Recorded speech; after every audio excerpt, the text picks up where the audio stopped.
I'll kiss Grandma for you. Sam Smith alone for a weekend. A perfect way to prove Lemon Scent Sunlight dishwasher detergent out-cleans the leading brand on tough, starchy foods.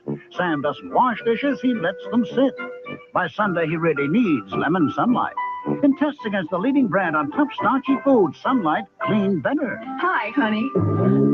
Nice. Try Lemon Sunlight. It really stands up to dishes that sit.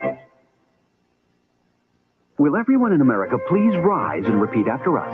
I'll never eat a fry. Eat a fry. Quarter pounder again. Again. Presenting the quarter pound burgers that are flame broiled from Burger King. Sizzlin' double hamburger, double cheeseburger, bacon double cheeseburger. Each made with a quarter pound of beef that's flame broiled, not fried.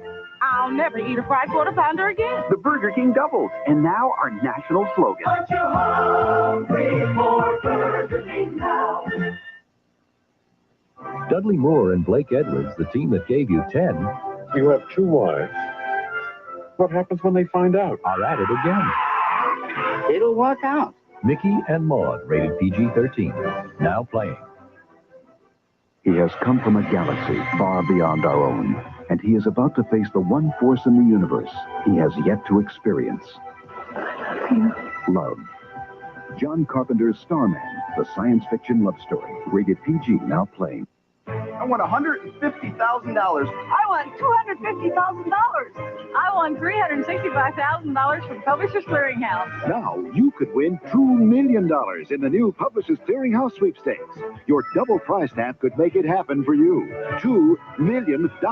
These contests are all the same. That's what we used to think. Watch for the sign of Publishers Clearinghouse. It could mean $2 million to you. There's no place like our house.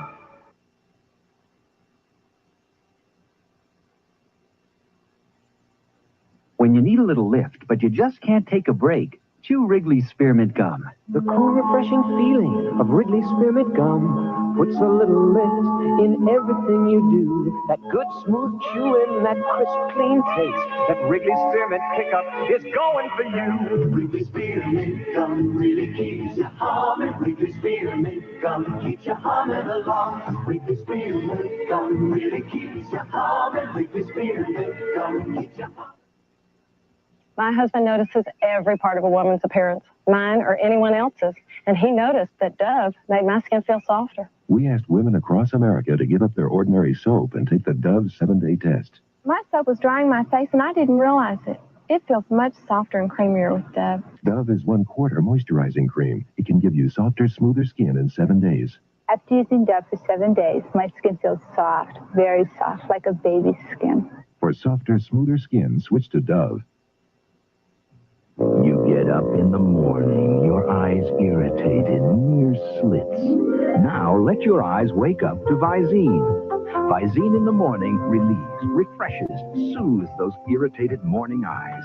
Visine with tetrahydrozoline gets the red out that sleep didn't. That feels better. For minor eye irritation, start your day with Visine to help your eyes feel and look great. Morning. Wake up to Visine. Visine gets the red out. Can you guess which of these toys will run the longest? Well, here's a hint. One of them has the improved Duracell battery. Today's Duracell batteries will last up to 20% longer than the ones we made just 3 years ago. So if you guessed the pink elephant, you're right. Duracell, the copper top battery, when it comes to making them last longer, we never stop. We will return to Sean Penn and Phoebe Cates in Fast Times at Ridgemont High. Saturday, a murderous Western sheriff sets Hawk up as the quarry in a deadly big game hunt, and only Airwolf can bring justice. You gotta be kidding me, cowboy. To Polk County. Then it's New Year's Eve, and Mike is caught in the embrace of a foreign revolution. Don't you understand that we are fighting for democracy? And on cover-up, beautiful girls are disappearing. You wouldn't be implying white slavery, would you? And Jack and Danny must swing into action against their own government to stop it. Saturday. This is CBS. This week only, save 50 to 61% during Gerard's After Christmas Jewelry Sale. This beautiful 1-carat total weight diamond anniversary ring with 5 brilliant white diamonds set in 14-carat gold is now sale priced at just $1,190. And a pair of these striking 1/2-carat total weight fine quality brilliant white diamond solitaire earrings is now on sale for only $690. Now is the time to save 50 to 61% on diamond and 14-karat gold jewelry. Only at Gerard, Florida's estate diamond centers. You've waited all year long for the best deal on a new Dodge, and now is your time to save. The $75 million Dodge clearance. It's more than 8,000 new Dodge cars and trucks that must be sold in 5 days or less. The $75 million Dodge clearance. Don't wait any longer. Time's running out on $75 million worth of great deals on brand new Dodges. The $75 million Dodge clearance. Hurry in today for the biggest savings of the year at your Gold Star Dodge dealer. Weather, tourists, and the Bay Area on Pulse 13's Night Beat. Tonight is unmistakably.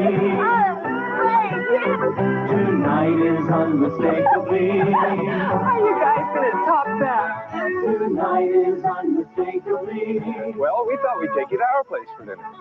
Tonight is unmistakably. Tonight is inescapably. Here's to your place. Tonight is unmistakably. Steak and ale. Here's to our place. Believe me, suffering cold symptoms in one of these, 120 miles in space, with no doctor in sight, it was no picnic. My nose was stuffy, sinuses plugged, I was miserable. So I took Actifed. An Actifed containing triprolidine gave me fast, effective relief.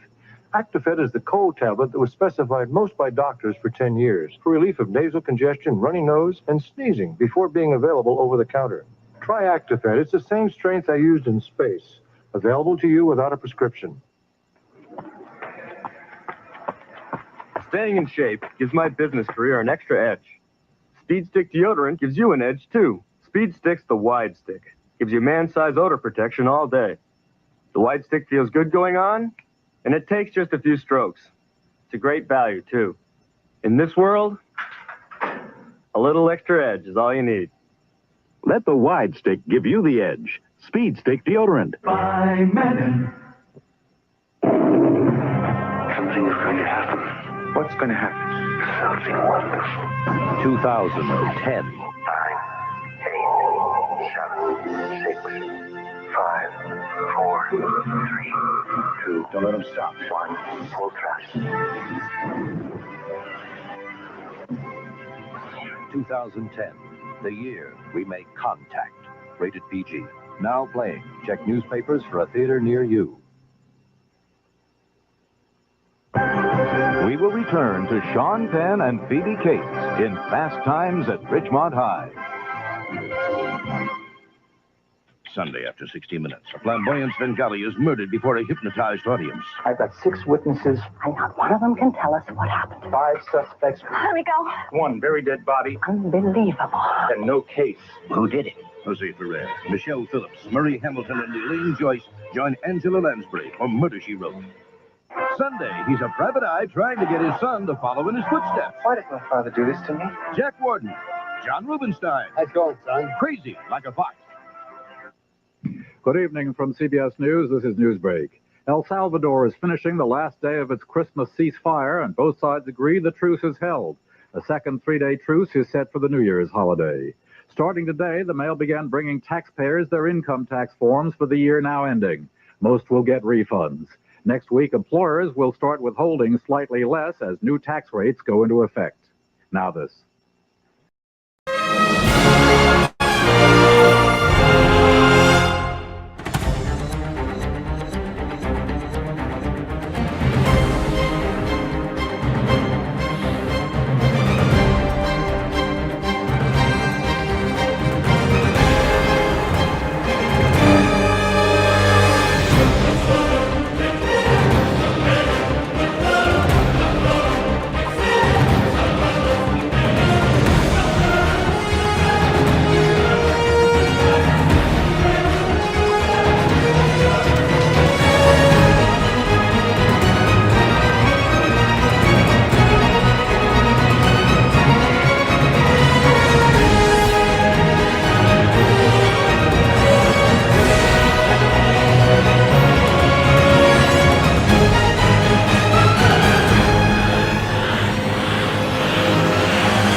Welcome, everyone. Welcome, welcome. I hope everybody's having a wonderful week so far.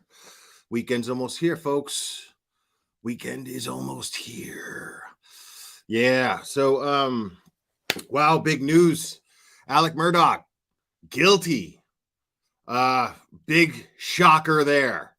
I hope everybody's surprised. I mean, it took the jury, what, like 3 hours to deliberate? Is that what happened? 3 hours to deliberate.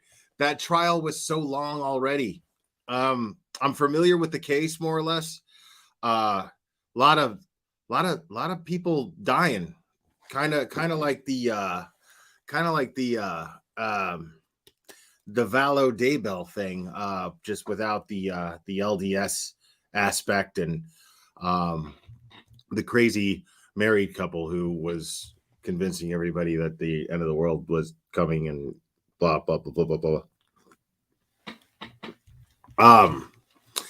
I don't think it's a very boring case. I mean, it's just I'm surprised that it got as much publicity as it did. Like, I mean, he did it.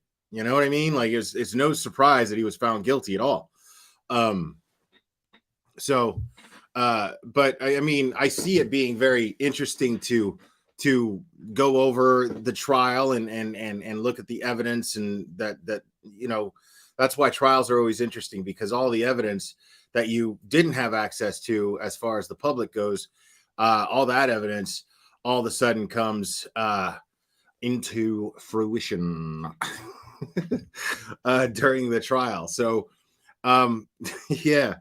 I think it's pretty. I think it's always pretty interesting. I didn't follow the trial all that much. I watched a little bit of it, but I didn't follow it all that much. And there's other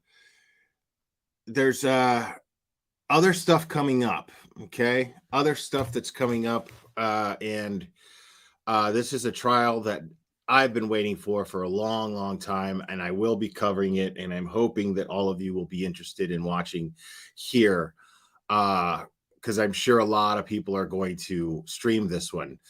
I'm expecting almost as much of a shit show as the Darrell Brooks case, the Darrell Brooks trial. I'm expecting almost as much. This is going to be very, very ugly. And I've got some stuff, some ideas that I'm gonna stuff I've never done before prior to this trial. So I'm a little nervous about it because I've never tried it before. But now I don't have any excuses. Now I have everything that I need in order to be able to do these things, and now I have no excuses. So I'm going to start expanding the content a little bit, or at least attempt to. So, yeah, this is going to be, yeah, exactly on the case, GDF. So, it's going to be interesting because I've got to really figure out a way to express how I feel about this case, as well as catch everybody up on the facts of the case. Because this one really hit home for me, and this person has been this person on trial has been avoiding any responsibility and dodging and wasting everyone's time, and at one point was going to represent herself, but has since decided not to, which I'm very glad for. Now, would it be more interesting to watch as far as the trial goes if she were to represent herself? Absolutely, sure. But what we care about here mostly than anything is that there's justice, swift justice, as swift as possible for the victim's family. And I just want to see that happen. And the less this person gets, the less chances this person gets to bring any more suffering to this family, the better. So, yeah. And there's Also, some developments in the Brian Kohlberger trial upcoming. Some new evidence against him in the Idaho murders, University of Idaho murders. And there's a second release of documents as far as the search warrant goes. And they found some pretty interesting stuff. And I think this stuff came out today, because I imagine that there's going to be a lot of channels that are going to twist this to be as much as they can. But I don't know if I'm really going to go over that stuff too much. Tonight is just about kicking it and having some fun. Yeah.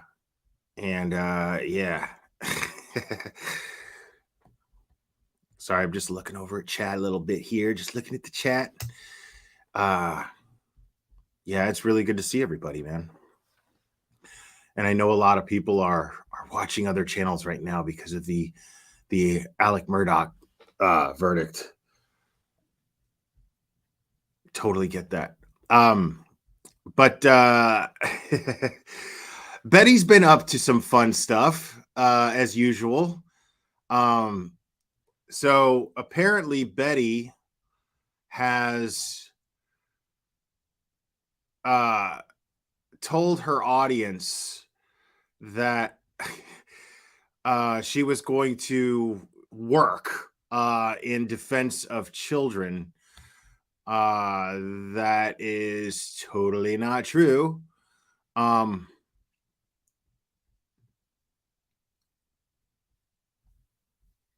And I think she is at this thing right here. Hold on.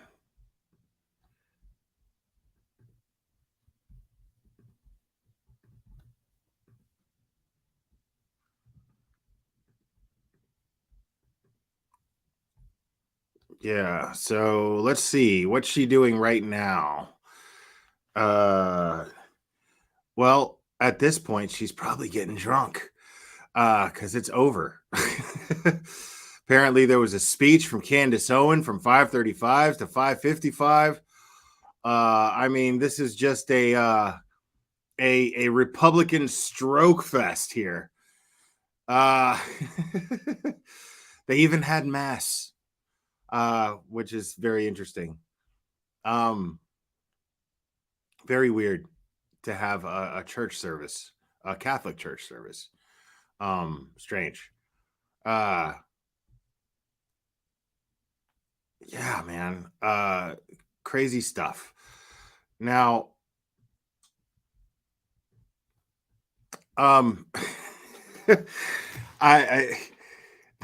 there's nothing in there about advocating for children. There's nothing in there about children's rights. There's nothing in there about children being mistreated and being ignored by the system. There's nothing even remotely resembling that at all.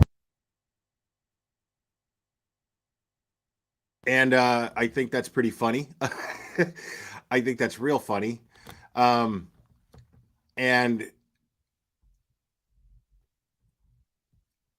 there was one more thing. Maybe this didn't come through. So somebody sent me this. I don't want to say who they were because I know people send me emails and they want to stay anonymous sometimes. But this is a supporter of the channel and one that I find to be kind of pretty credible as much as I know about them. And they wrote me and they said, okay, so everyone knows she's attending the CPAC in her specially invited DC trip right now. She just had to show receipts this morning to try to debunk the possibility that anyone else would be invited, quote unquote, like her, and showed her, quote unquote, guest instructions, redacted, for her special event she was personally invited to, and blah, blah, blah, blah, blah. I'm not sure who the YouTube creator was she was attacking, but apparently she mentioned that they were going to, and she didn't like that. They were going to, and she didn't like that. Everyone who bought a general admission ticket, which is the least expensive one, by the way, $295, received the exact same instructions. This is no different from any event when you buy a ticket and crowd/security are involved, i.e. a Comic-Con, a trip to the Dr. Phil show, etc. Anyway, everyone who has a ticket must follow the rules. And what she showed on camera was nothing more than that. They call everyone a special guest. And she's trying to make it look like Donald Trump rang her up and was like, hey, babe, I'd love to see you personally, invite you to the event in D.C. It's going to be huge. It's a terrible Donald Trump, sorry. Someone needs to ask her why she's staying in the cheap motel and drinking stale coffee if she has such a prestigious invite, and call her out on her statement this morning that when she claims something, she shows receipts, which all know is a lie. What she showed was a generated email, which went to every ticket holder, not just her, because she's so special. I'm hoping to get a copy of the generated email sent out, so perhaps another creator can point this out also. This is probably nothing all of you guys don't already know, but just in case, I'm shooting you this email. Her getting her email credentials today is nothing more than attending a training class on how to behave once you're inside the event, and completing her registration, which once again, everyone has to do in order to gain entrance. Yeah, they don't just let anybody in there, dude. This has zero to do with saving our children and everything to do with snowing her sheep so they'll send more money to her. That's funny stuff. I'm going to read that one more time. Her getting her media credentials today is nothing more than attending a training class on how to behave once you're inside the event and completing her registration. That's funny stuff. That's funny stuff. Now, let's discuss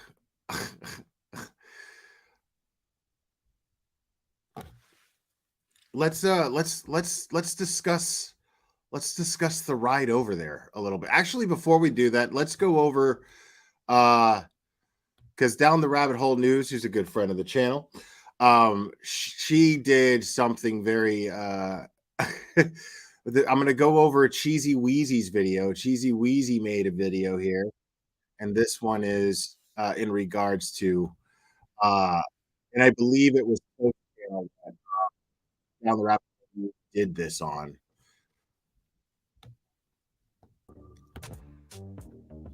There is a Yahoo out there that is complaining, saying that they're a social worker. They're a social worker, and I have no idea what I'm talking about. None whatsoever. And first of all, if you're a social worker and haven't been to one of your meetings, haven't done anything to get off your butt to make changes in the child welfare system, I really don't give a damn what you have to say at all. I've worked with politicians for years. I've worked with social workers for years. I have medical professionals in my family. I have a legal background. I have a good understanding of what is not working in child welfare. Okay, you don't know anything about that stuff. Like, how many times do we actually have to prove that you are lying about your background? I mean, it's proved on a constant basis. Let's just be completely honest here. On a constant basis, like, you go live, you say something, and then it's debunked. It happens constantly. I don't understand. How do you not see that this is what takes place? How do you not see that this is what's... You say something, and then somebody comes with receipts and shows that it's wrong. And then you still talk about it. It's as if the receipts don't exist, is what I find really, really fascinating. And I'm not trying to have a back and forth with, saw this, I said, I got to say something, because let me tell y'all something a little bit here, okay? For those that don't know, I've worked in government, okay, for city and county 10 years. I left my job in October of last year because baby bunny was having some feeding issues. And so I had to kind of become a stay-at-home mom at this point with baby bunny, and which is great, has been fabulous. But I did 10 years of working for city and county under a CPS agency. Okay. I did 5 years of that was overseeing and supervising other people's work. I built a program from the ground up around that time. In addition to that, I also know what treatment contracts look like. Okay. I know what an ICPC is. I know what it's like to fly from state to state to review. Okay. Now, I don't work for I don't work for family services. I've never worked for family services. All that stuff sounds pretty technical. I don't know what that stuff is, and I don't know anything about family services to be able to verify or debunk anything she's saying, but it sounds pretty technical. Kind of sounds a little bit like Down the Rabbit Hole News knows what the fuck she's talking about. Sounds a little bit like that. Review and work with the feds to determine if states are doing their job, if these child welfare agencies are doing their jobs in terms of reunifying families and keeping kids safe in the system. Not only that, making sure that they're culturally appropriately matched with their communities, with their placements. I was a caseworker at one point too. I carried cases. I did a lot of ICPCs. Yes, ma'am. Yes, sure did. From the bottom to the top, I worked my way up. Okay. The bottom to the top. Very hard to do. In addition to that, one of the most humblest moments in my career, okay, when I worked in 10 years of government. One could assume that she knows basically everything you need to know about working that fucking job if she worked from the bottom to the top. So, yeah. And I'll tell you what I did prior to that as well, because it goes hand in hand, was truly teaching parents that wanted to get custody of their kids back, how to get custody of their kids back. Because sometimes the system, the way in which it's set up, works against them. See, right there, that verifies what I've been saying, is that family services, their goal, their ultimate goal is to keep families together. Family court is designed to keep families together, and family services is merely a tool of family court.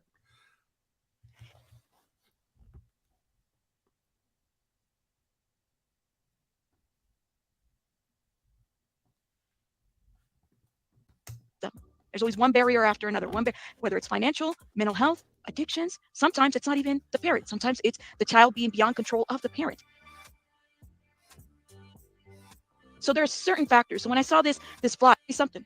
Prior to my 10 years, I did community mental health work. I worked in the homes with the parents. I did one-to-ones. I worked with kids. I did a bunch of stuff in the community. I have an undergraduate in criminology. That's my undergraduate. A minor in social science. My master's is in social work. I have some legal studies under my belt. So wait. So she has a master's in social work.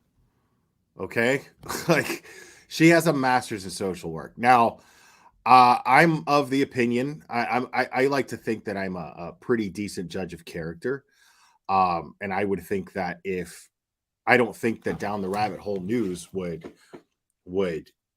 claim to have a master's in social work unless she was able to prove it.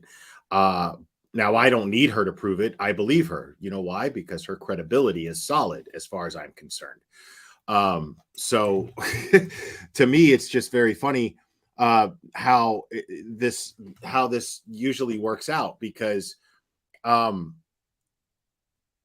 it's one of those cases where receipts were brought to prove that Betty has no background in law, none whatsoever. Zero background in law at all, right? And she claims this. And the only reason why these receipts were brought to prove that she has no background in law is because every time she talks about the law, A, she's always wrong. She never knows what the fuck she's talking about. And B, she lies about everything. Like, she's wrong, not just about the stuff when in regards to the law. That's why she's such a fountain for content, because it's like, what is she going to say next that she's going to be wrong about? At this point, it's just a question of what is she going to be wrong about? Trisha Sell, thank you so much. Just want to show you a tidbit of love and respect. I hope others agree and follow. Thank you. Appreciate that.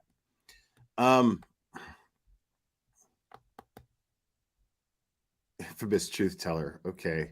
Everything she says is 100% correct. There's a lot of things we don't have to comply to immediately because they don't offer information on what our rights are as parents. Good point.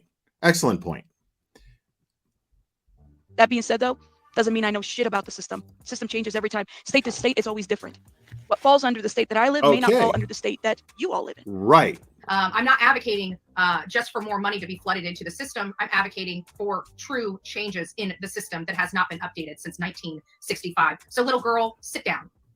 Sit down. Okay. But everybody's shown proof. Everybody has shown proof that what you're saying that you're advocating for, it already exists. You're talking about some sort of database to where all family service agencies can communicate with each other and share information in case there's some sort of interstate situation, there's a missing child, blah, blah, blah, blah, blah. And these people could share information. This has been a thing for decades. It's when computers became the standard for, things for everything, when they did away with file cabinets to save space in offices and they started to use computers with hard drives. Somewhere around that time is when somebody thought of the great idea to have this database. So just so you know, it's just so you know. She put this on this flyer. ICPC hasn't been updated since 1965. Are you sure? Are you sure about that? You're taking this flyer to Washington? But she's not going to do anything in Washington. It's so interesting to me that she said that it has not been updated since 1965. I don't know what she means by that, because there's constant updates to it. There would need to be. You see, every 5 years, there is a review that happens, state to state, where the feds come through and they determine who's going to get what money based on the number of foster kids that they have, home placement, and all this stuff, right? And so these right there, she's saying another thing that makes perfect sense is depending on the state, obviously, and I'm sure most states, to some degree, they need some level of federal funding. They need some sort of federal support. There's a lot of jobs and there's a lot of research. There's a lot of things that need to be, there's a lot of resources that require funding that just may not be completely in the state's funding, and they may need some federal help. That's not uncommon, and it's not hard to believe. So yeah. Cases also get reviewed by the feds. They determine and they figure out, well, what changes need to happen in the system. So, and if anybody's going to give anybody money, they want to know what they're putting money towards. In order to be able to have this funding approved, they have to know what you want the funding for. So it makes sense that the state would say, okay, well, this is what we need and this is why we need it. And the feds are going to look into it to see if it's worth putting the money towards, see if it's necessary. So the feds are going to oversee and make sure. Basically, if I'm putting money into this, I need to make sure that it's going to something worthwhile. And therefore, that's going to make the feds privy to everything that they need the funds for.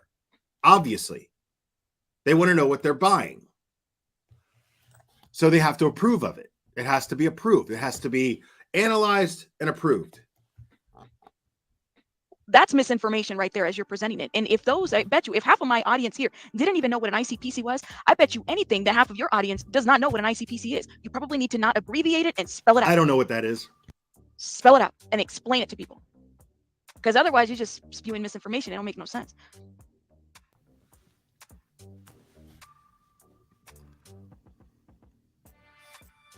It stands for the Interstate Compact of Placement of Children, okay? And so what happens in that situation is sometimes there are cases that caseworkers, social workers have Listen out there up. where an ICPC is needed, where one agency, for example, let's say the state that I'm in. Grandmaster Sid Sophos. Thank you, sir. Homie, just following Patricia Sell's example. Awesome. Appreciate that, man. Thank you.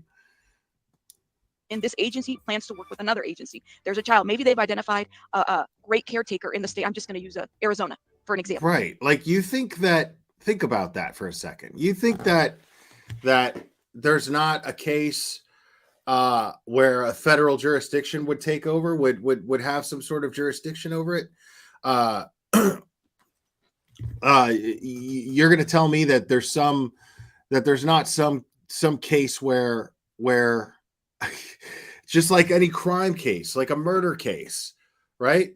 There's going to be some sort of red tape loopholes where they're going to have to rendezvous more or less with the feds in order to be able to help a family to some degree, right? Infamous truth teller, welcome so much. Welcome. Can't welcome you enough. Thank you so much. Right. It's like a contract between states. I mean, this is exactly what Betty's trying to say has never been a thing. And it's been a thing for like ever. And it's not new because the way Rabbit is explaining it, this was a thing when she started. Maybe I'm in this state, maybe I'm in California, okay? And California, I decide to do an ICPC for the state of Arizona. So what I do is there are coordinators that are involved, okay? And depending on that case, maybe I have a child that's 12 that has a friend or a coach that has moved over to Arizona. And we feel that it's appropriate for that child to possibly seek placement over there. So because the state has custody of this child, okay, or we are the placement agency or holder of that child, what happens is then there's a petitioning that happens between the state of California and Arizona that basically says, hey guys, I think that little Johnny would be a great placement over there with Coach Smiley. He wants to be. Right. Okay, so think about this for a sec. Think about Tatted Tech. Thanks, buddy. Toast doxes just in case. He uses a voice changer to sound like a woman. Also, delete your channel. Thank you so much. Appreciate that. So, you're going to tell me that there's not going to be a case where, let's say there's a family that has to have that. Okay, the mom and the dad, or just the mom or just the dad, have custody of their kid, but there's been issues in the past, and therefore the state has determined, okay, well, what we need is to keep an eye on them. We're going to do random checkups on them. They're going to be random drug tests.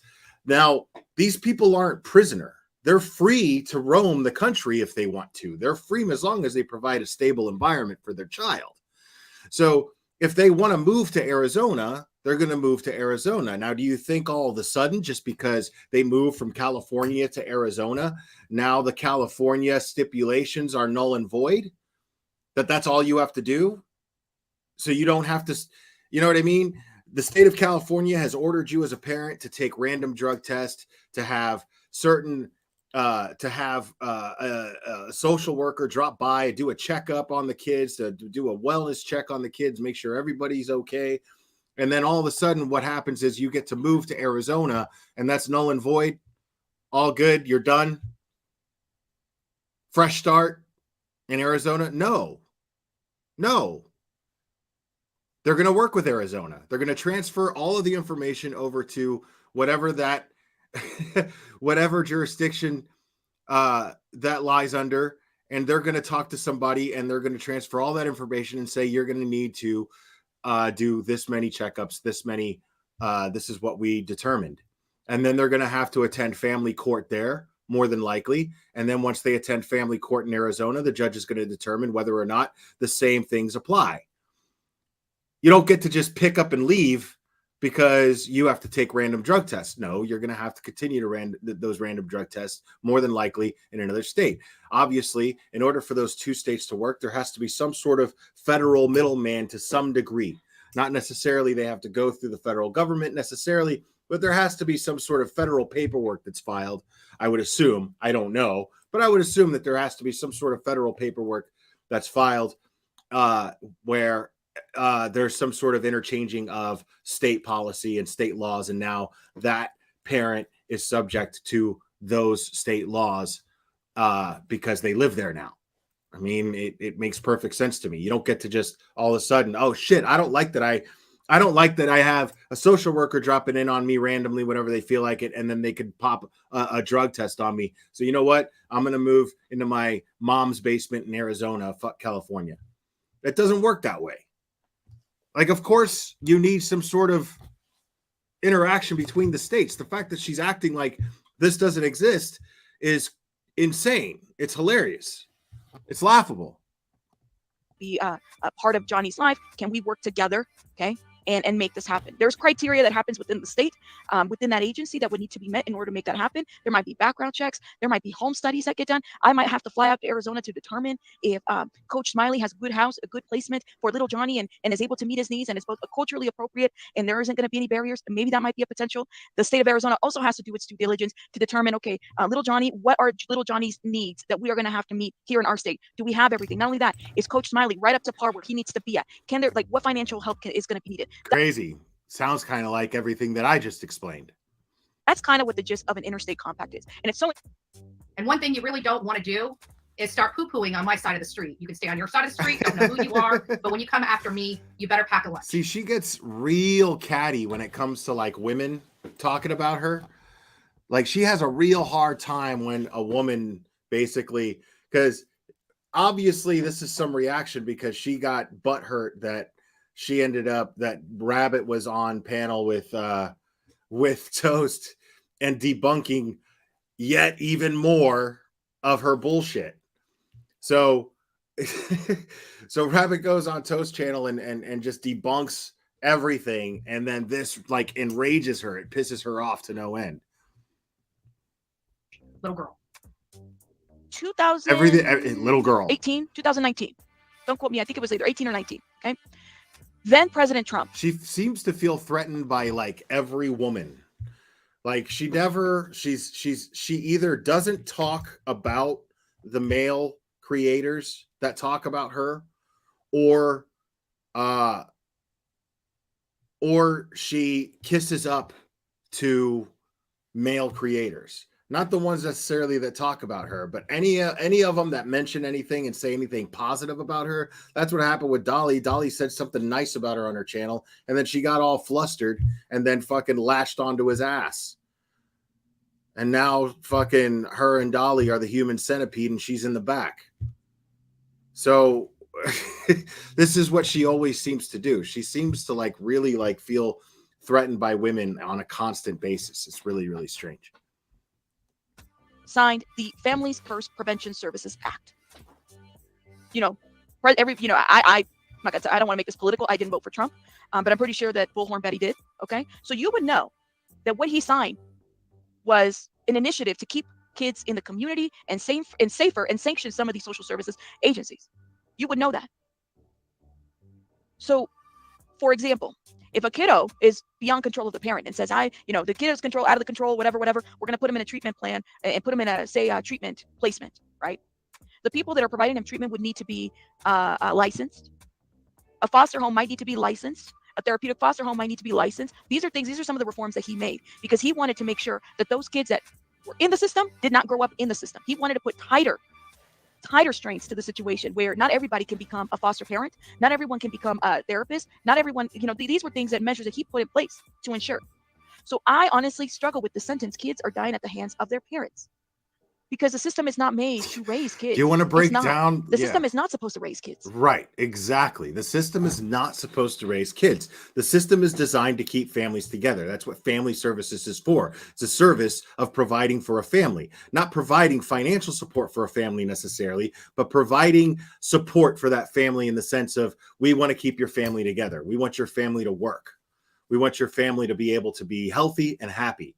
That's what we want. We'll offer therapy. We'll offer psychological help for somebody who needs it, whatever it takes to keep the family together. The system does not want custody of your kid. The system does not want to take your kid from you. The system wants to do whatever they can to make sure that your kid is safe, and they want to make sure that your environment that you provide for that kid is the best environment for that kid. And if it's not, they will help you create that environment and make it the best thing for that kid. Daisy says, laughing my fucking ass off, not the human centipede. Where are Molly and Justice in that human chain? That's interesting. Let's break down the tragedy pimp human centipede. What is the tragedy pimp human centipede? How do we measure this? How do we work this out? Justice is definitely in the back. He's in the back, like the back. Yeah, he's the caboose. Justin is definitely the caboose. All right. I'm going to say there's Justin starting from back to front. There's Justice. There's Betty. There's Dolly. And then there's MGL. You know what? Somehow Mallory made it to the front. Somehow Mallory made it to the front. I don't know how that happened. Okay. But Mallory made it to the front. But oh yeah, JLR. JLR is behind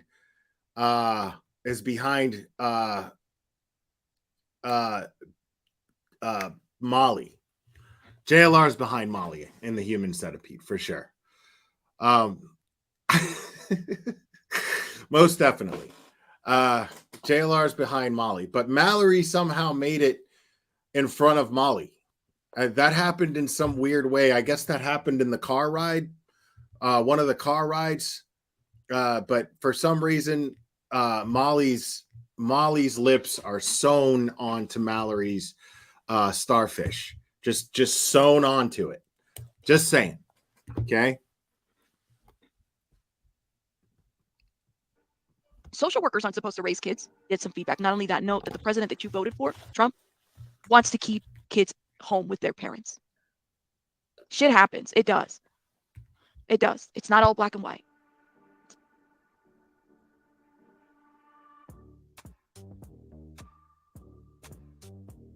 Fortunate. She can do whatever the hell she wants to. This is how you know. But someone that has done service in the community, and if this is how you treat people because they disagree with you, I would have been happy to have had a conversation with her and said, like, help me understand what you mean. Maybe she needs help with this flyer. I'm down. I'm down to help somebody that needs help with their advocacy. But let's just be real. Like, you're coming over here instead of complaining, ma'am. No one's complaining. I'm telling you. That's how you know she's genuine right there. She's basically saying, Rabbit's saying, look, you know what? I'll help you. Like, if you want to actually advocate for kids, I can actually help you with that. If you really want to do it, like, who am I? What kind of an advocate would I be if I don't offer to help someone actually do it? If I know how to do it, like, it's what's more productive for me to sit here and just trash her, or for me to trash her and then offer her help? Which one? You know what I mean? Like, the logical choice is the latter, I mean, she's an advocate. So she's like, all right, well, you know what? If you were going to claim to be an advocate and you actually want to learn, all you got to do is call me up. I'll help you. I'll help you with this fucking flyer, whatever you want. Was part of the system. I did service.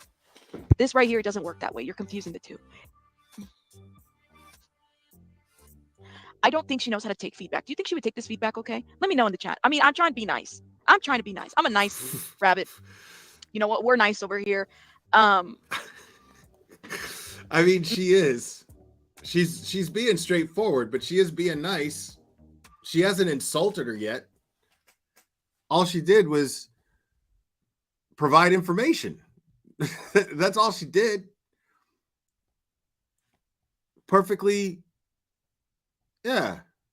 Fantastic. Now let's move on to the car ride. Now this is Chronicles of the Shady here. Chronicles of the Shady did this one. Patricia Sell, thank you so much. I love your transparency and truthfulness. Thank you so much. Appreciate that.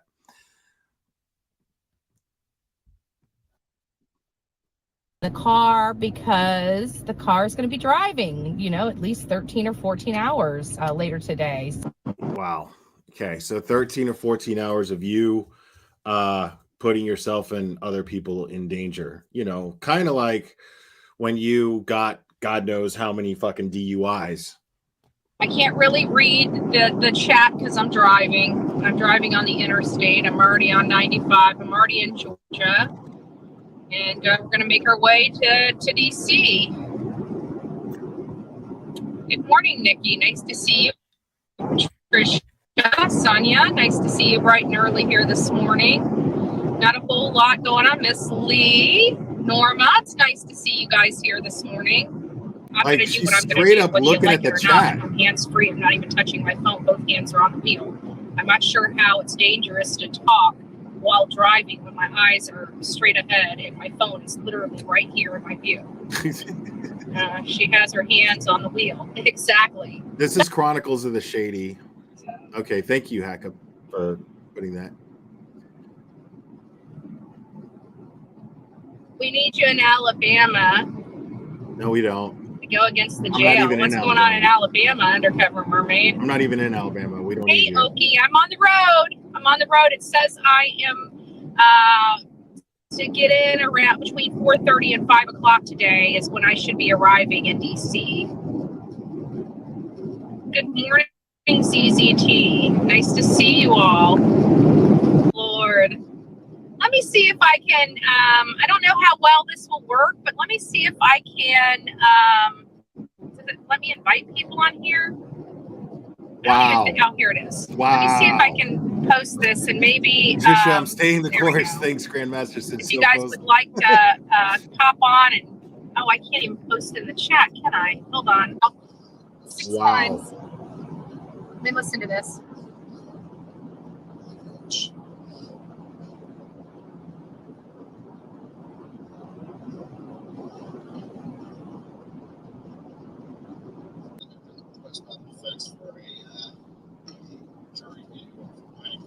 They're addressing the Moselle property. I guess that was last witness.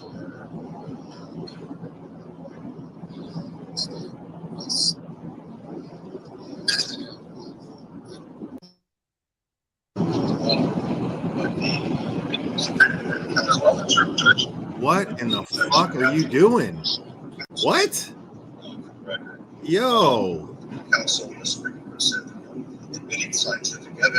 Dude, just like 2 degrees one side or the other with the wheel.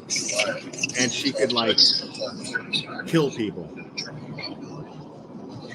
Only that, but I got 5 different magnets in this car, so I can position my phone anywhere I need it to be positioned whenever I'm driving for the best possible viewing experience. Oh, God.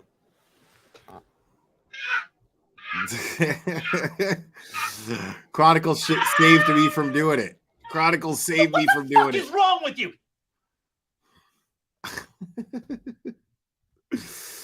Oh my goodness. Oh my goodness.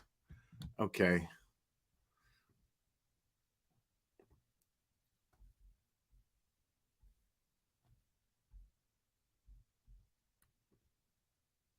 Oh, wait. Somebody's live.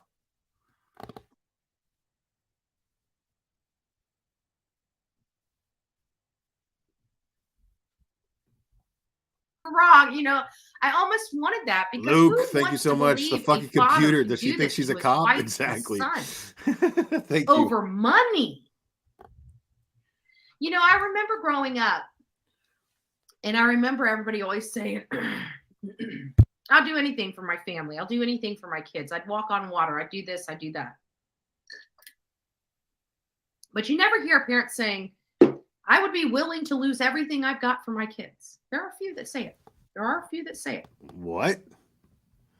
I know few parents that wouldn't say that. Like most parents say that about their kids. What the fuck are you talking about? To lose. But you never hear a parent saying, Wait. Is she drinking? I'll do anything for my family. I'll do anything for my kids. I'd walk on water. I'd do this. I'd do that. No, she's not. That's not alcoholic. But you never hear a parent saying, I would be willing to lose everything I've got for my kids. There are a few that say it. There are. What the fuck are you talking about? Like everybody says that. What the fuck are you talking about? There are a few that say it. But he had an opportunity. You know, at the end of the day, money can be replaced. Houses can be replaced. Cars can be replaced. A human cannot. And when you put more value on replaceable items than you do with priceless things like a human being, Or, you know, probably got your, or the respect of 22,000 people, maybe something like that. your stuff off. You got your priorities wrong. But again, I don't think we would be sitting here right now if it wasn't for drugs. I really don't. We wouldn't be sitting right here right now if it wasn't for alcohol. What are you talking about? I always said there are 3 secret ingredients to a despicable person: drugs, alcohol, violence, a combination of them, or all 3. Secret ingredients to a despicable person: drugs, alcohol, check, violence, check, a combination check of them, or all 3. Hold on.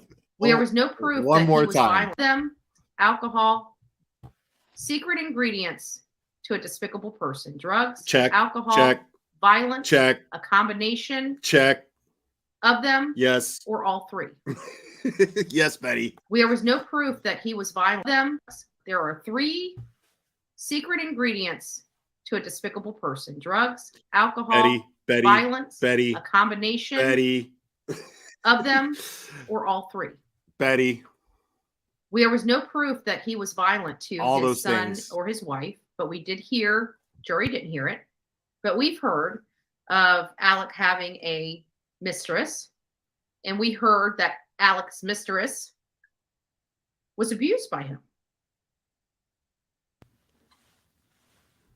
If you believe her story, Always, lawyer. then he does have a history of violence. I'm getting in the habit of calling you by your name. And he probably had a history of violence to Maggie. And Maggie, like the good Southern, respectable woman she was, she dealt with it and didn't let anybody know. And why do I say that like that? Because he had a drug problem for 20 stinking years. And even his family, his brother, didn't know. There were a lot of secrets in that house. I mean, how do you know? And lots. How do you know? In that house. I think Maggie was getting wise. I think Maggie realized there was a lot going on. I think Paul was more than just the little detective for the pills. I think he was probably helping her. He was probably helping her look at the finances. He was probably doing some digging when Daddy was at work. What? Dude, how many We don't Lifetime know movies what have you happened. watched? We don't know if it was drugs. We don't know if it was the boat accident. We don't know if it was because Maggie was going to be leaving Alec Murdaugh and her son Paul. The was boat helping. accident was the doubt. It seemed that Maggie. Like, I didn't follow the trial, okay? So I don't know what happened. But the boat accident is the doubt because the boat accident created motive for someone other than Alec to kill those victims, because his son, one of his victims, was the driver of that boat, and the girl who got killed, her boyfriend, blamed him for it. There's body cam footage of him saying, "Keep that motherfucker away from me." You know what I mean? If I'm the defense, I'm going this is the motive. Now, for them to come to the guilty verdict in 3 hours, I would assume that there was other evidence that just proves beyond a reasonable doubt that Alec was guilty.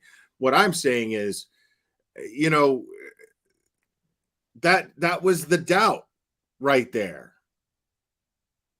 The boyfriend had more of a motive because of the boating accident than Alec. Makes no sense. Maggie and Paul had a beautiful connection, and Buster and Alec had a beautiful connection.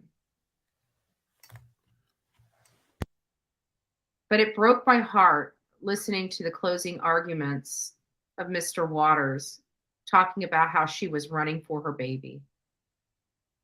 And it was hard not visualizing that as she was being gunned down. It really was. It really was. Wow.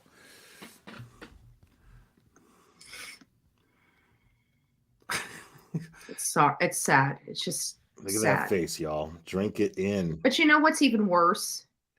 I don't think she's drunk. Is the fact of he was guilty. And not one Murdaugh sat on the side of Paul and Maggie. And I think that's the worst part about it. Why is that the worst part about it? You heard John people think that Paul had something to do with it, and people think Paul had something to do with it and got away with it. Why would they sit in support of him in the courtroom? What are you talking about? Patricia Sell, thank you so much again.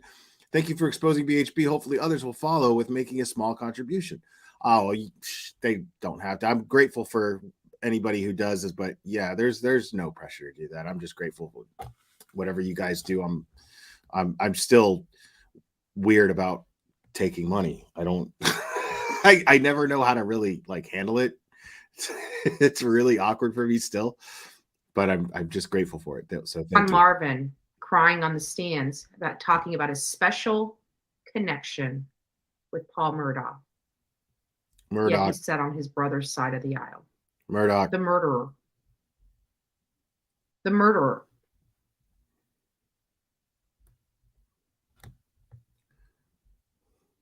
Rossi, thank you. Did I say it right? LaGracie. Jet Harper, thank you so much. This woman lacks the ability to empathize. She's a psychopath mimicking what humans should say. She has no integrity, no right to speak like this. Agreed. Thank you so much. Grandmaster Sid Sophos, thank you again. Patricia, you're high maintenance. I'm going to bed. Thanks, man. Like yeah, that was a bad idea on your end, man. Trying to match up Patricia Sell, dude. LaGracie. Hopefully I said that right. I'm not good with pronunciations, so don't beat me up. No shit, you're not good with pronunciation. You can't even say the guy's name right. Coffee Club. He's the guy on trial. Thank you so much. Get some rest, Sugar Plum.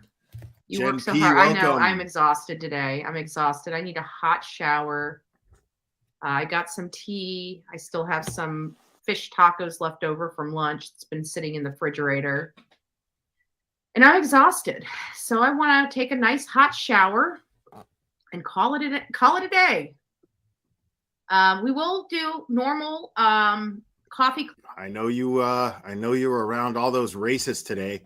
I know that got you all hot and bothered. Try not to leave rings, suction cup rings on the bathtub, please, Betty. Okay, try not to do that. All right. Housekeeping at these hotels, they're people too. Okay, be considerate of them. Why should they have to sit there and scrub your nastiness off the tub? Because you got all, you got all humid at the Trump rally. Coffee club in the morning. Again, I don't usually roll this late at night, but I promised you guys that when the verdict was reached, I would come live immediately and I was unable to fulfill that because I did not realize they were going to come back with a verdict this quickly. And quite frankly, I truly believe Alec knew that when they came back with a verdict this quickly, it was not going to be good. We're taught in school, typically it can be, occasionally it can go in your favor. If somebody comes back quick. Please tell us what you learned in school, Betty. Please tell us what we're taught in school.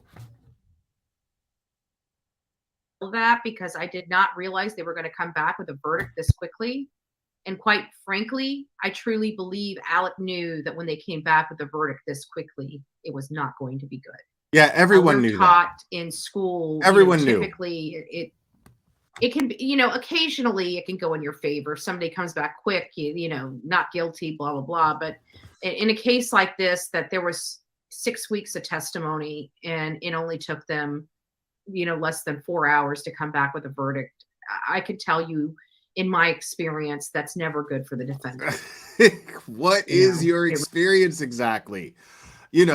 Without the lie. Like, can you please serve us up an example of your experience? Just, hold the lie, please. Can you do that? Just, 86 the lie and let us know what your experience is.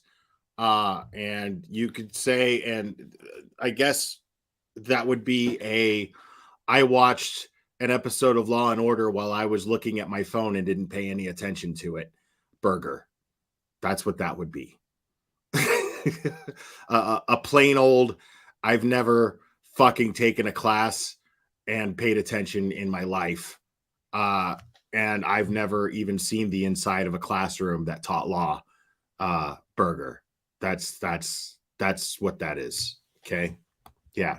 86 the lie, and you got a never seen the inside of a classroom that was teaching law. Burger.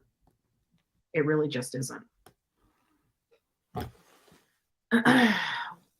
We will get to hear statements from the family or for the family members before sentencing.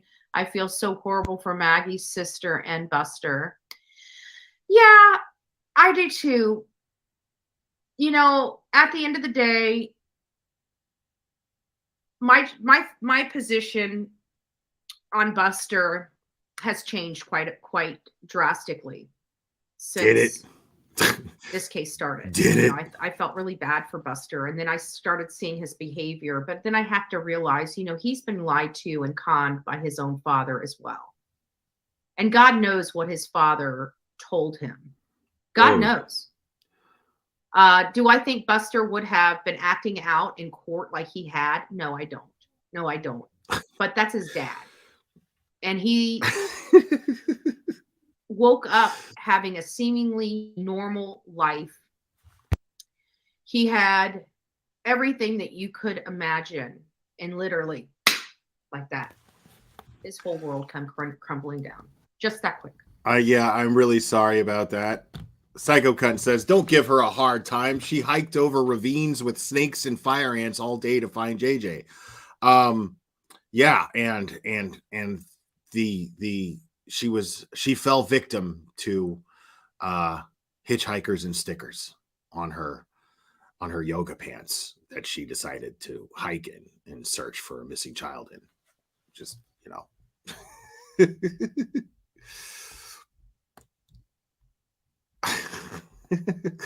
Brother Preach, for Christ's sake, please tell me what the Betty Crocker is going on here. I don't know.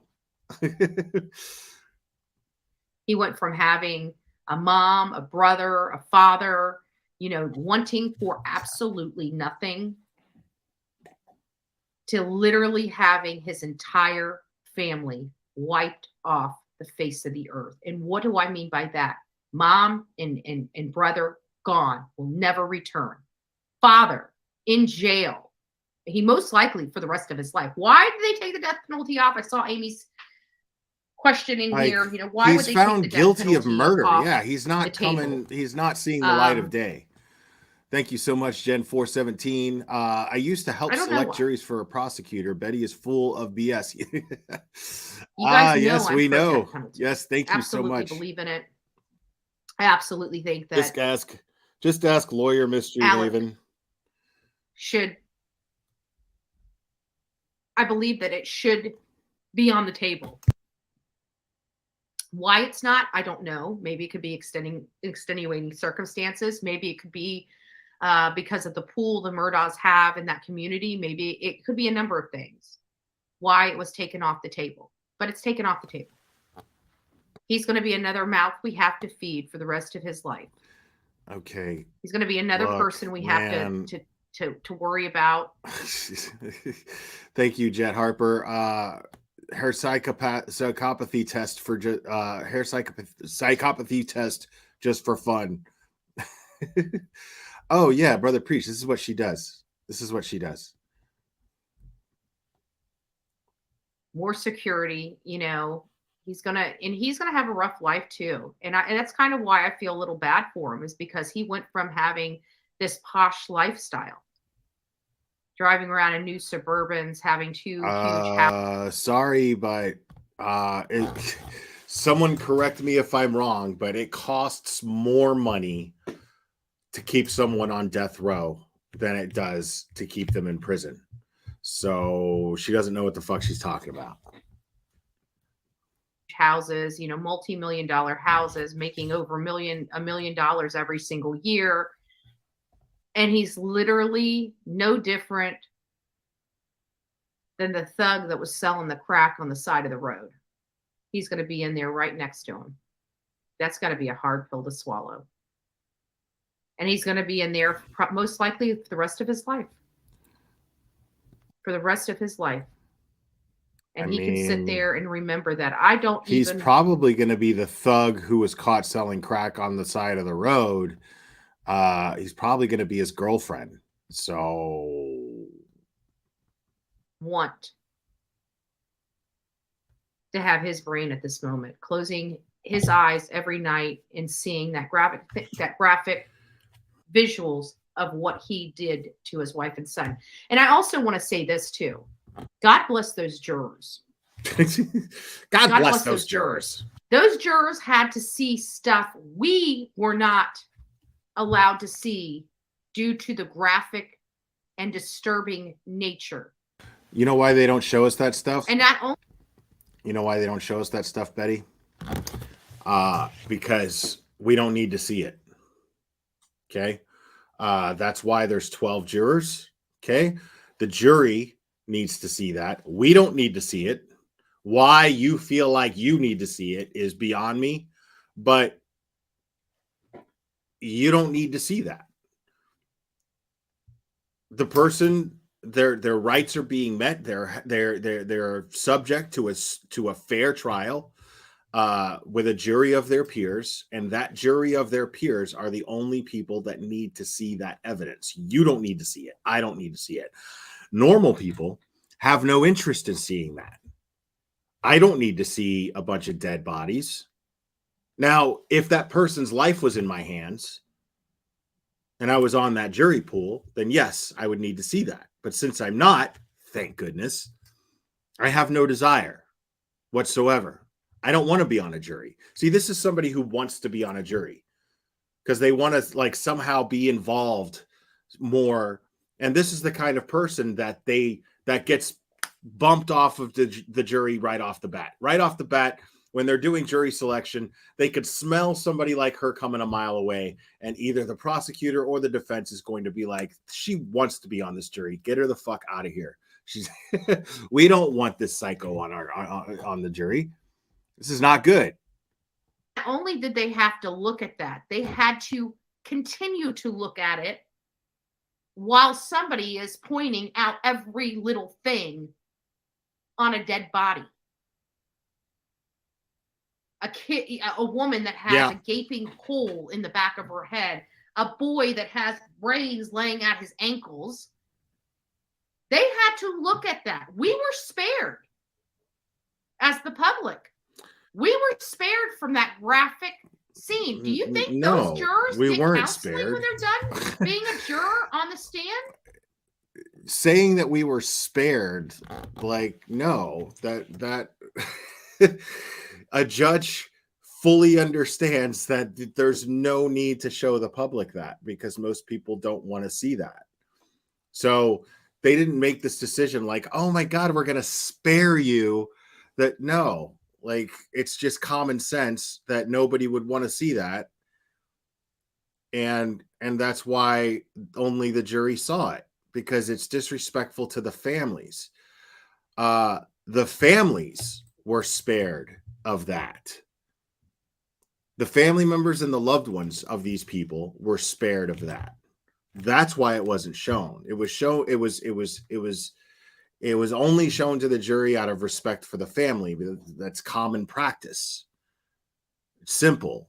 Like, why you are sitting here thinking that there was even a possibility that you would have seen that, and the reason why you weren't is because you were spared.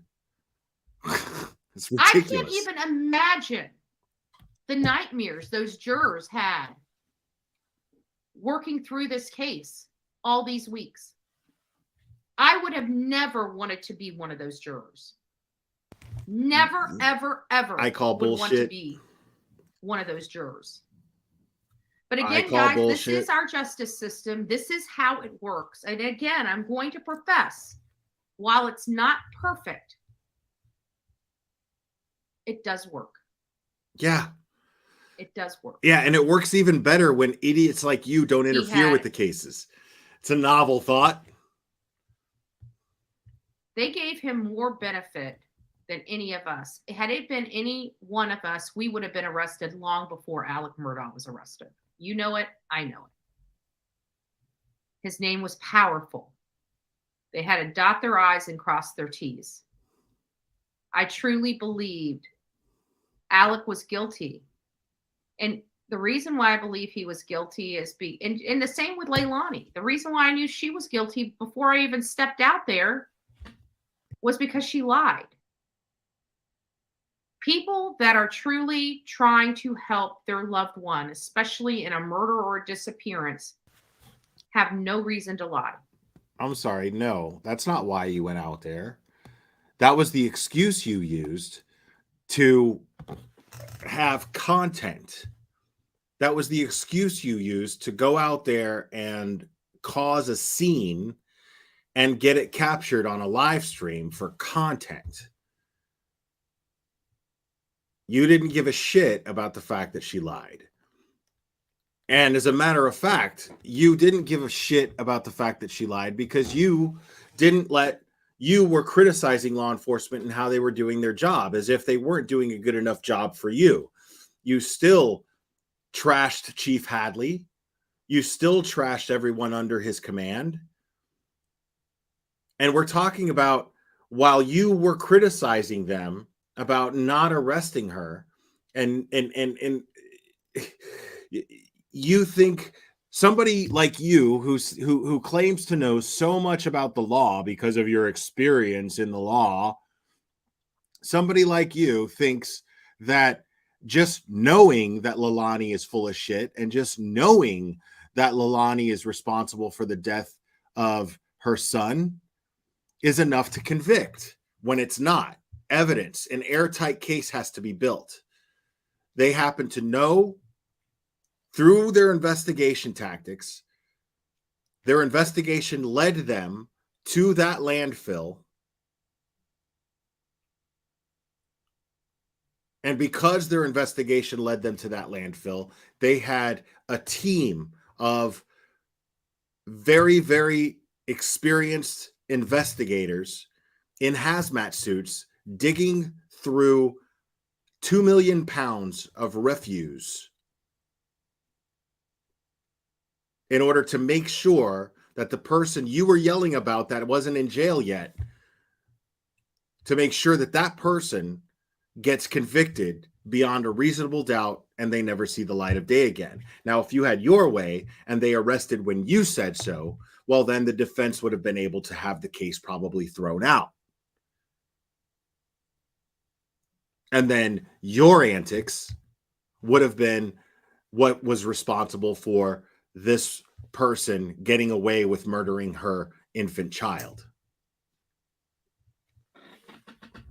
Infamous truth teller, thank you so much. What's ironic, CPAC convention has everyone sign a waiver if they get COVID, and they're the ones pushing the mask mandate.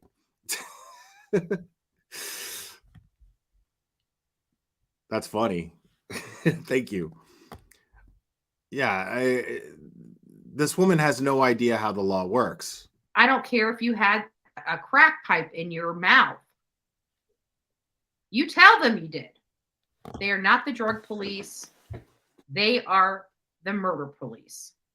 They don't care what's like, even the financial stuff. They don't care. The murder police don't care. That's for the financial crimes division. They don't care about that crap. They don't care about the boat accident that happened in Beaufort or wherever the hell it happened. They're not concerned with that. They're okay. No, they are concerned with that stuff if it is a crucial part of their investigation. If that is some way tied to what he's being tried for, then they will refer to that and use it as evidence for whatever reason they need to. I'm not saying that they do, but to say that they don't care about it is ridiculous. Of course they care about it. They care about all of these things, and they're going to explore all of these possibilities. And yes, if they know, and I'm not saying this is the case, but it happens from time to time, but if they know that somebody's guilty of a crime, what they'll do is they'll arrest them for what they know they're guilty of, and they have proof of, that they can actually hold them where they're confident enough to where they can hold them long enough to be able to execute search warrants and collect evidence that they're not going to be able to interfere with them collecting. So that's if it makes it easier for them to conduct their investigation and they have a reason to hold that person in jail, like financial or whatever the fuck. So yes, what they'll do is excuse me. What they'll do is they'll work with the financial police, as you put it, and they'll have the financial police charge them and hold them while the murder police investigate a murder. That happens quite a bit, as a matter of fact. They're concerned with what's happening in their own backyard. And for a father and a husband to lie to the face of, to the 911 caller, to the first responders, to the SLED agents, to his attorneys, to his best friend, to the investigators, just lie until he cannot lie anymore. And then he changes the story. He tells you what he's been caught doing, right? He'll never tell on himself. He has to be caught before he comes clean. And then he manipulates that and still continues to lie. All lies. Why are you talking about him coming clean if he never came clean? Lies. What are you talking about? So I actually, just a big shout out. I just want to say that did she say SLED agents? It was crazy because I had my big zipper book that I keep everything in, and I had my flyers in it.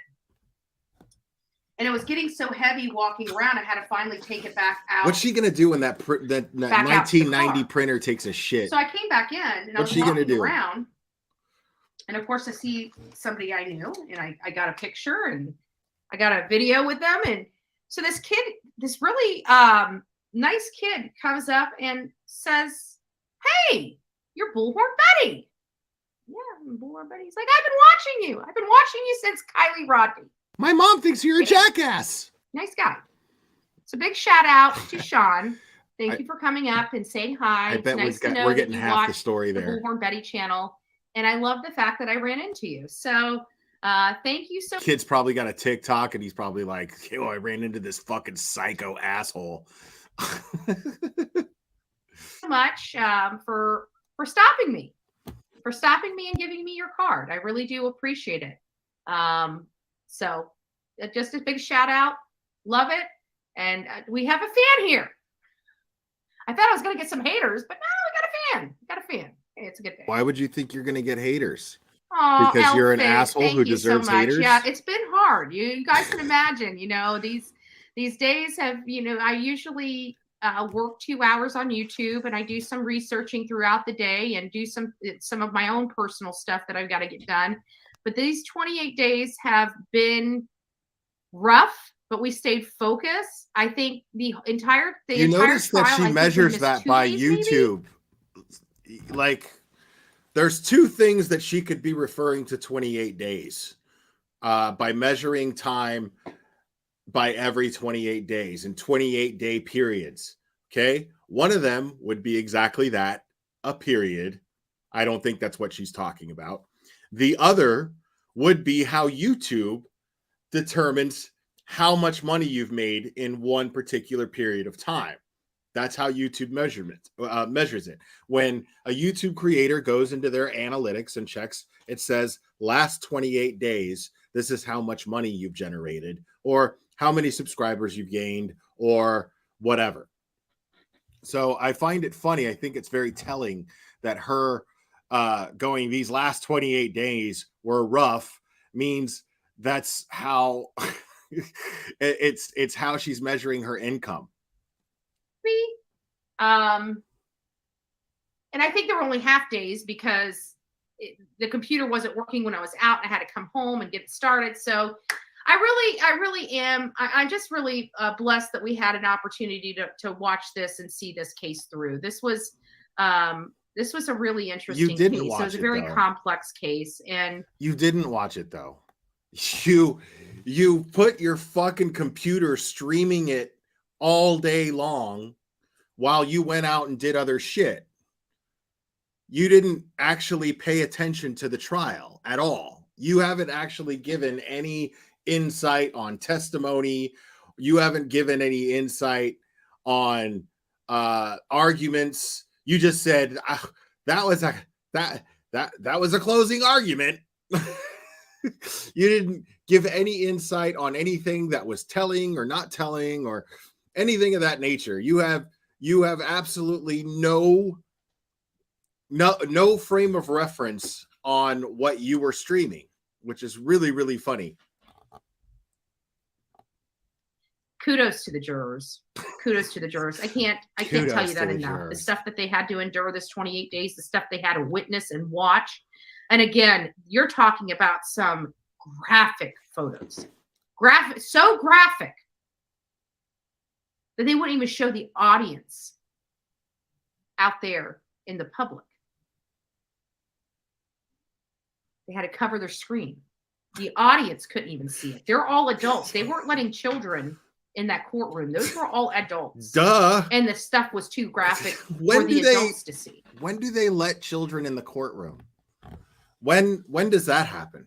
Am I missing something? Is there like a kid-friendly fucking murder trial? Where's the kid-friendly murder trials? Where are those happening? Where you get to take your toddler into the courtroom and bounce them on your knee while they're showing people getting and talking about people getting murdered. When does that happen? Is that a thing? Lawyer mystery maven Jess, tell me, are there murder cases where they let kids in? You know, like let's just say you don't have a sitter. Can you bring in your toddler to chill and pay attention? Shh, listen. You got to pretend. Remember how we practiced when you were at the library? You have to do that here. It's really important that you see those people sitting over there. Can you count them? 1, 2, 3, 4, 5, 6, 7, 8, 9, 10, 11, 12. Yay!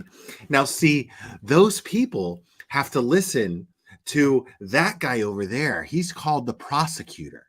And what he does is he gives details on somebody who's been stabbed to death dozens of times, or somebody who's been shot multiple times. And we get to know all the details of how they destroyed the organs on the inside and how they couldn't stop the bleeding in time once they got him into an ambulance. This is really, really, really fun stuff. Aren't you glad you came with mommy? Aren't you glad you came with mommy to learn about all this stuff? There's no such thing as a kid-friendly murder trial open to kids, dude. You can't bring your kid to the murder trial, Betty. What the fuck are you talking about? It's not a thing. But all those jurors had to endure every bit of that. It's their job. Every bit of that. Yeah. And that makes me angry. Looking at those photos would have made me angry. It makes me angry that people did their due diligence and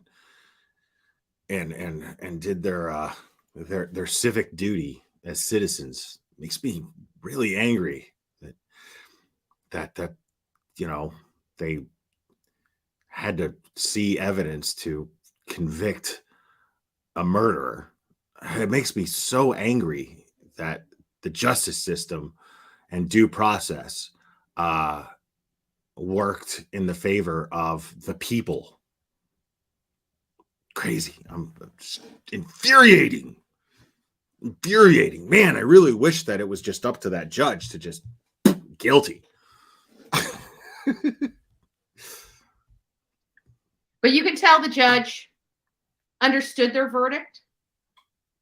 He even acknowledged that there was overwhelming evidence.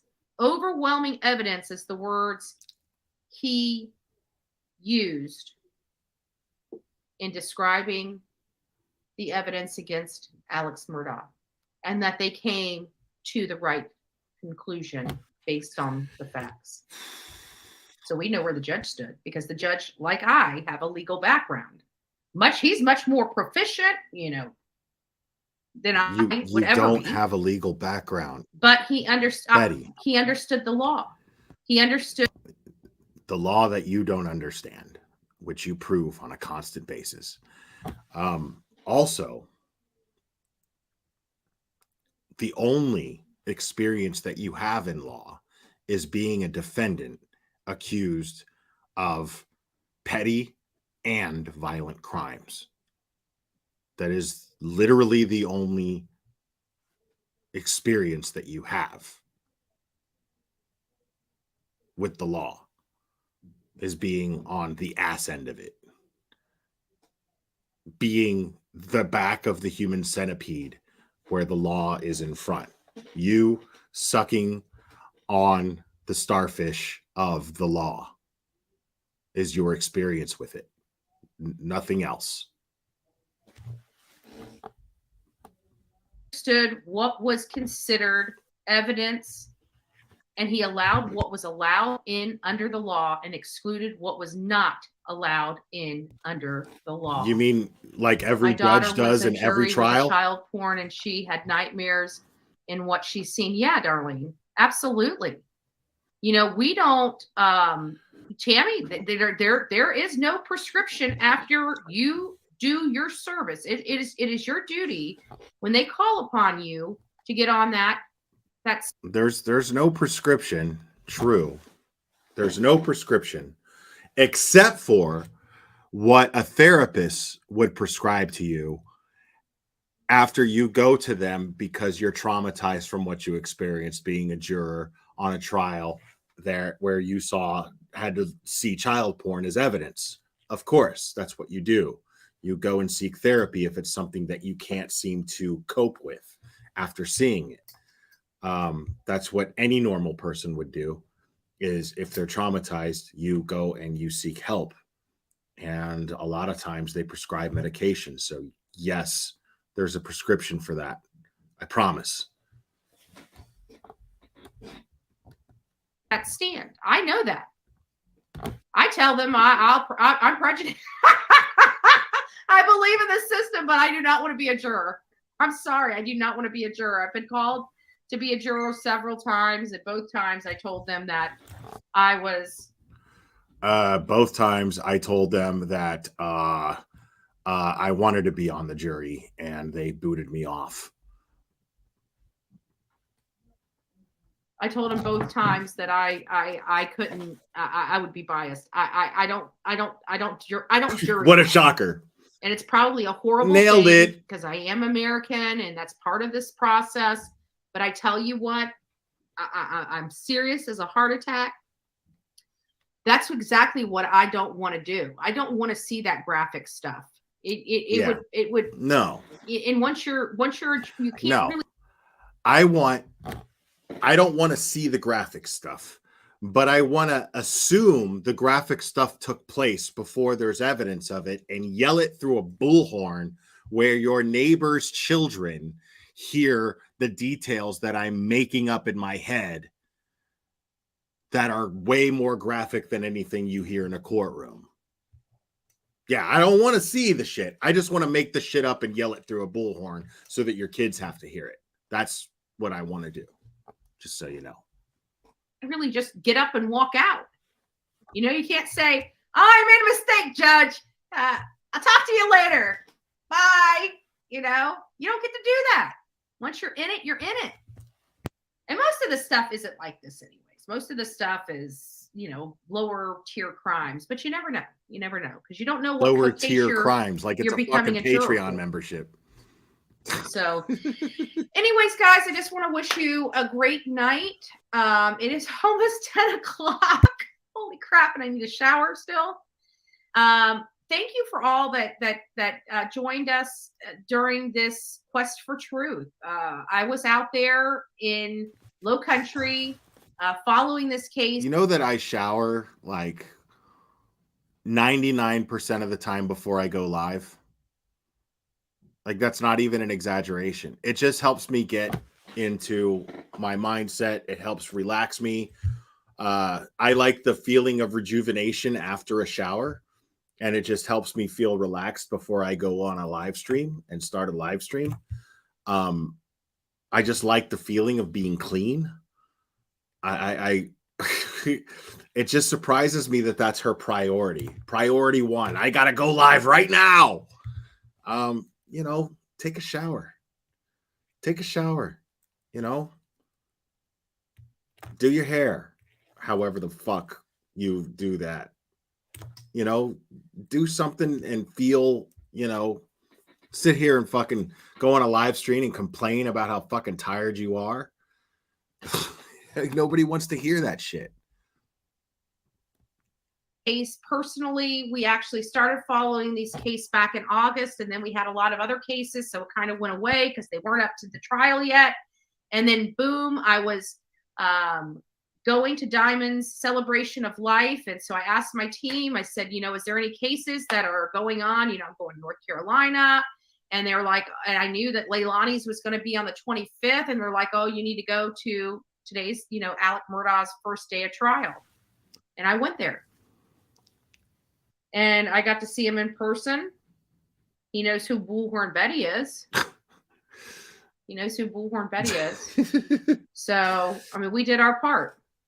We did our part. So that was your part, is to let him know who Bullhorn Betty is? Facts. We got to speculate in here. I think everybody kind of enjoyed she always says her opinions. team. It's fun being adults, right? Admit it. We didn't have to be nasty to each other. We all got to voice our opinions. We all got to say our things. We got to have a little fun. We got to poke a little fun. Why doesn't she have like a channel with her team? I mean, if she has a team, why doesn't she have a channel specifically for her team? And then, you know, branch out and do your own solo shit. You know what I mean? But where's your fucking team? What are you talking about?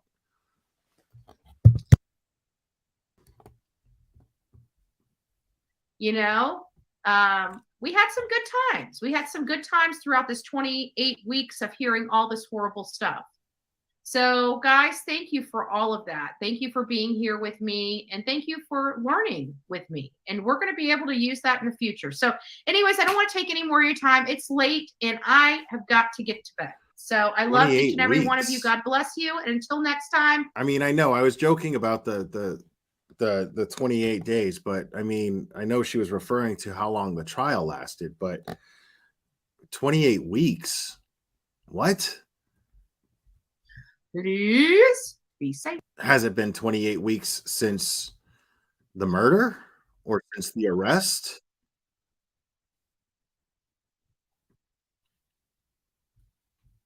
What are you talking about?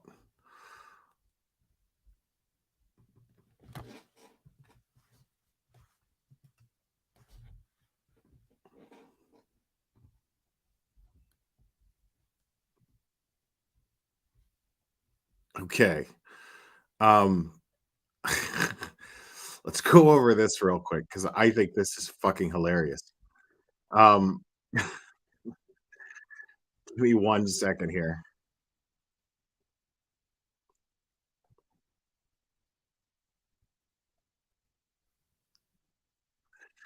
I love this idiot's fucking like visual analogies. They're so funny to me.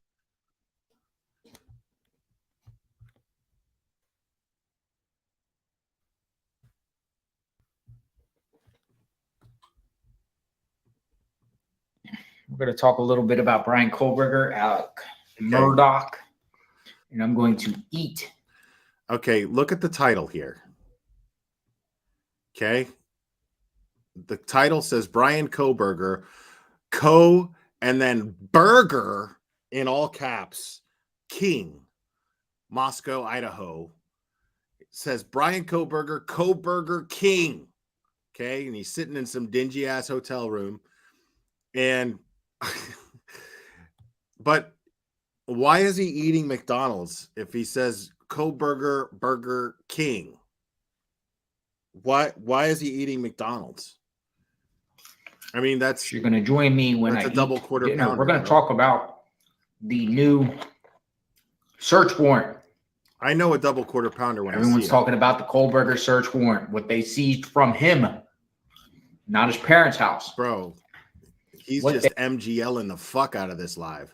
They seized from Brian Kohlberger. I'll wait for a few people to jump on. Listen, I'm in the middle of nowhere.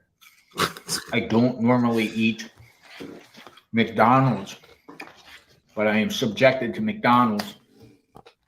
Where I'm at, very close by, is a hello, hi Sarah Silva. So they didn't have a Kohlberger King near you. You couldn't have been that far from a Kohlberger King, bro.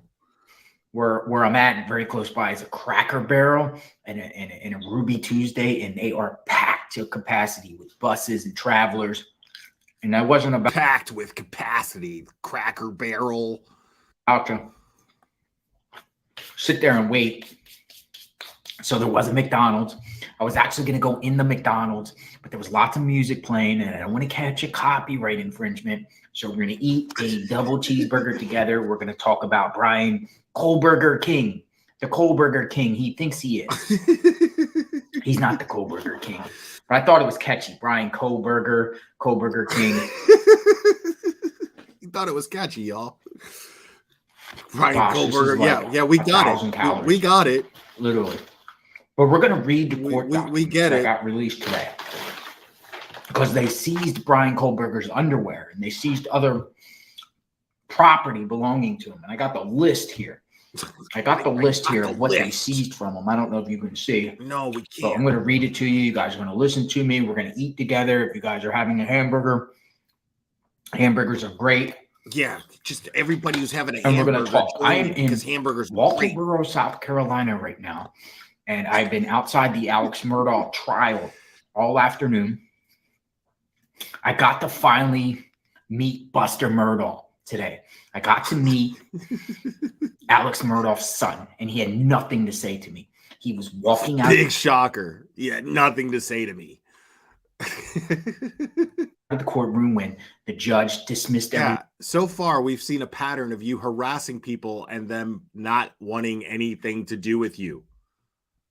One for the day, and he walked out, and then he had two sheriffs and a female escorting him. I met out of the jail or out of the courthouse. No, you didn't meet Buster. You rolled up on him and harassed him. And he started walking down the sidewalk, so I intercepted him, and guards instantly knew what I was going to do. So like, back away, and I you literally accosted this man.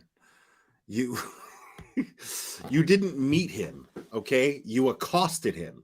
There's a big difference between meeting someone and accosting them. Meeting someone means, hey, I'm Buster. Nice to meet you. That's meeting somebody. hey, get the fuck away from me, is I'm being accosted by you. That's not a meeting. That's a borderline assault. And I said, Buster Murdaugh, did you murder Stephen Smith? I flat out asked him, and he looked at me, and then he froze and he turned his head. He didn't want to answer the question. I said, did you? Of course he didn't, because you look like a fucking jackass. You look like a child in a costume. Murder Stephen Smith. And then the guard's like, back away, back away. And I was like, Buster Murdaugh, is it true that you got kicked out of law school for plagiarism? And he wouldn't answer. Then he had some dudes. He had like 2 dudes that wanted to white knight him. And, oh, why are you here? Why are you filming on a public street?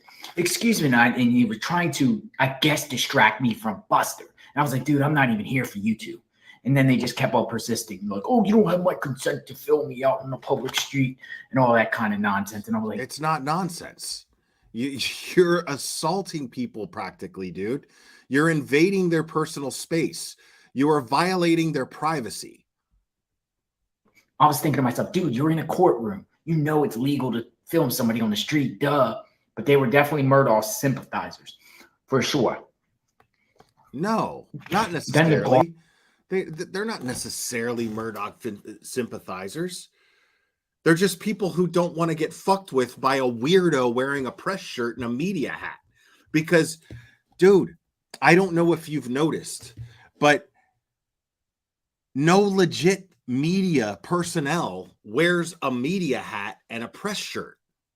Nobody credible who actually does the job that you claim to do does that. They see it and they're in defense mode right off the bat. Immediately, they're in defense mode. Whoa. The fuck is this weirdo doing? Who the fuck is this guy? That's the defense. If I didn't know who the fuck this guy was, I'd be like, dude, keep that guy the fuck away from me. Do your job, officer. Keep that fucking guy away from me. Because no media does that. No credible journalist wears the shit that you're wearing and acts the way that you do. Guard, when I say sheriff's like, you can't go near him. I'm like, what do you mean? It's a public street. It's a public street. We're all on a public sidewalk. So Buster left off. And then afterward, I told the sheriff, nothing personal on you, dude. Appreciate it. I know you. Yeah, we know. This happens every time you harass somebody. Okay. The street is public, sure. But this right here, this is my box, dude. You enter my box, that's not public anymore. That's my personal space. You're getting in my shit. And if you get into my shit, depending on the state I live in, I have the right to punch you in the fucking face. You know what I mean? I have the right to blast you right in the jaw. If you get into my shit right here, bro, within this, it's mine. Okay? You don't get to invade that just because I happen to be on a public street. I also have the right to my privacy, and I have the right, like, so if I'm not agoraphobic, I forfeit my rights to privacy. Is that what you're saying? That's your logic? If I'm not agoraphobic and I'm just I'm not just a shut in straight up, and I never see the light of day, and I walk out of my house, all of a sudden my privacy rights are forfeited, right? Based on your logic? It's unreal. You know, you were posturing because I knew I had the camera up and everything like that. So he was totally cool with it. We shook hands and he went around his way. You shook your hand to get you the fuck away from him that much quicker. It happens all the time. What did you do to Stephen Smith? Because Stephen Smith's case is unsolved. Stephen, where is your drink? My drink is right here. Thirsty. I'm thirsty. Yeah. Well, not quite as thirsty as. And I can tell you something about this your McDonald's teammate in Walterboro. If you're ever in the McDonald's in Walterboro, be very mindful of the fountain soda machine, because the fountain soda machine is kind of flat. This stuff tastes kind of flat. Wow. Flat soda. That is I like the soda. Easily the most riveting news that he's reported so far. Easily. Okay. That is easily the most riveting news that he has reported is the fucking fountain drink dispenser at that McDonald's. Good for you, bro. I'll keep that in mind if I'm fucking ever in that place that I'm never gonna fucking be. That's popping, you know, and it has that crisp taste to it. The hamburgers are. How'd you get hamburgers? All right. the hamburger's all right.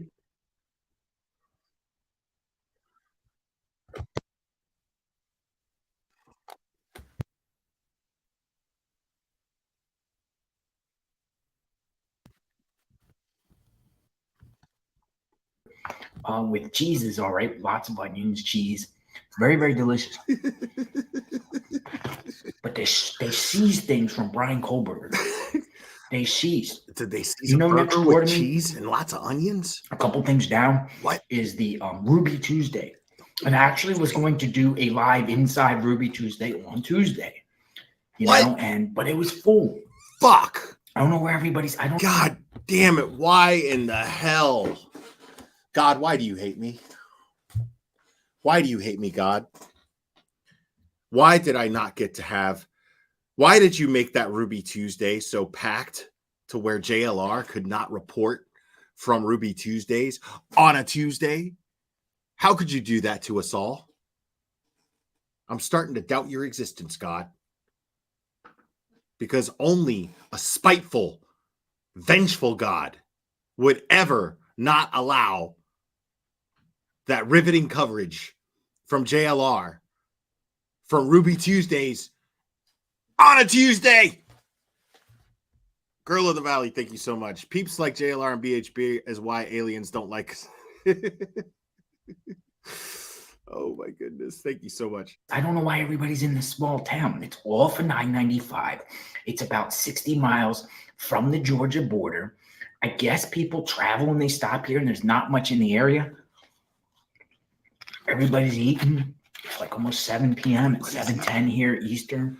Everybody's eating at dinner time. While I was in here, a small town where there's probably not a lot of places to eat. So everyone in that small town would gravitate at dinner time to eat dinner at one of these very few places there are to choose from to eat. I don't understand it. It's crazy. It makes no sense. Here I saw the court records that got released on Brian Kohlberger, and they actually seized his underwear from him. His underwear. And they seized a flashlight from him. Flashlight. Now, let me ask you guys something. What is Brian Kohlberger? Apparently, Harsh Reality got all fucking, like, he fucking titled one of his fucking videos. Harsh Reality titled one of his videos, like, with the two POW symbols, right? The two POW emojis with wow right in between it in all caps. POW, wow. Brian Kohlberger had a flashlight. Like, bro. Type of 1 if you don't have a flashlight in your house right now. Just type of 1 if you don't have a flashlight in your house right now. Unreal. They're doing with a flashlight in his pocket. Crazy. Or on him. Why did he have a flashlight on him? Wow. When they seized whatever was on him. Remember, they seized him in the middle of the night. In the middle of the night at his parents' house. And I can't understand why he had gloves too. Like if you read in the middle of the night, you know, like you know, the best time to actually catch somebody off guard and execute a search warrant so that they can't hastily get rid of evidence. Why would they, in the middle of the night, execute a search warrant? What in the hell? Here, we'll read this all together. Let's read this all together. Let's all read this all together. 4 medical style gloves 4 pairs of medical style gloves, and a flashlight. Who has that on them in the middle of the night? Because remember, it seems like what they seized from him wasn't what they seized from his house. I think we still don't know what they seized from his parents' house, but it was on him, his possession. So he's going to roll around at nighttime with a flashlight on him and 4 surgical gloves. It looks like he was hiding evidence to me. Looks like some sort of evidence he was trying to hide or conceal something or cover up something. I mean, who has a flashlight on them at all times? Like a lot it's of very people. Suspect. Matthew Giannotti is a murderer, people. And he's a hopefully, murderer. He's trying to hide William stuff. Thompson uses that when he explains to the jury. If Brian obviously Kohlberger goes to trial, we still don't know if he's going to go to trial. There might be the evidence might be so overwhelming against Brian Kohlberger that he goes, hey, let's make a deal. Let's make a deal. Let's make a deal. I'll plead guilty, life sentence. No chains, no more. Nice to see you. What does someone have medical gloves on them for? What kind of person? Do you guys have medical gloves on you in the middle of the night in your parents' home? In the middle of the night in your parents' home, you act like he found like he had those gloves only just at the middle of the night. What the fuck is up with the press swag? Exactly, Girl of the Valley. Thank you so much. Yeah. The press swag is hilarious. This is all he wears. This is a weird dude, to say the least. 2 sets, 4 medical gloves. Sounds like me. You're trying to hide fingerprints or you're trying to clean something up. Because remember, we were hearing that Brian Kohlberger Maybe he's actually cleaning went up to his shit. neighbors to. Maybe he has a fucking cat that won't shit in the litter box, and he got tired of getting cat shit on his fingers and can't get the smell off. So he decided to get gloves when he cleans up the cat shit that doesn't fucking. How do you know what? There's an infinite amount of reasons why somebody would have gloves that you can buy at any pharmacy in their house, dude. Throw away the trash or whatnot, and that's where they got the DNA from the trash. Now, which neighbor was it? Was it the neighbor to the right of him? Was it the neighbor to the left of him? Was it the neighbors across the street? He lives in a gated community up there in Albrightsville. Some people call it Effort, Pennsylvania, Monroe County. Oh, God, dude. You know what's really funny, though? This is pretty good. Is like watching this guy fucking eat is not nearly as bad as watching MGL. Why does it bother me to watch MGL even that much more? Patricia Sell, thank you so much for the super sticker. Appreciate it, as always.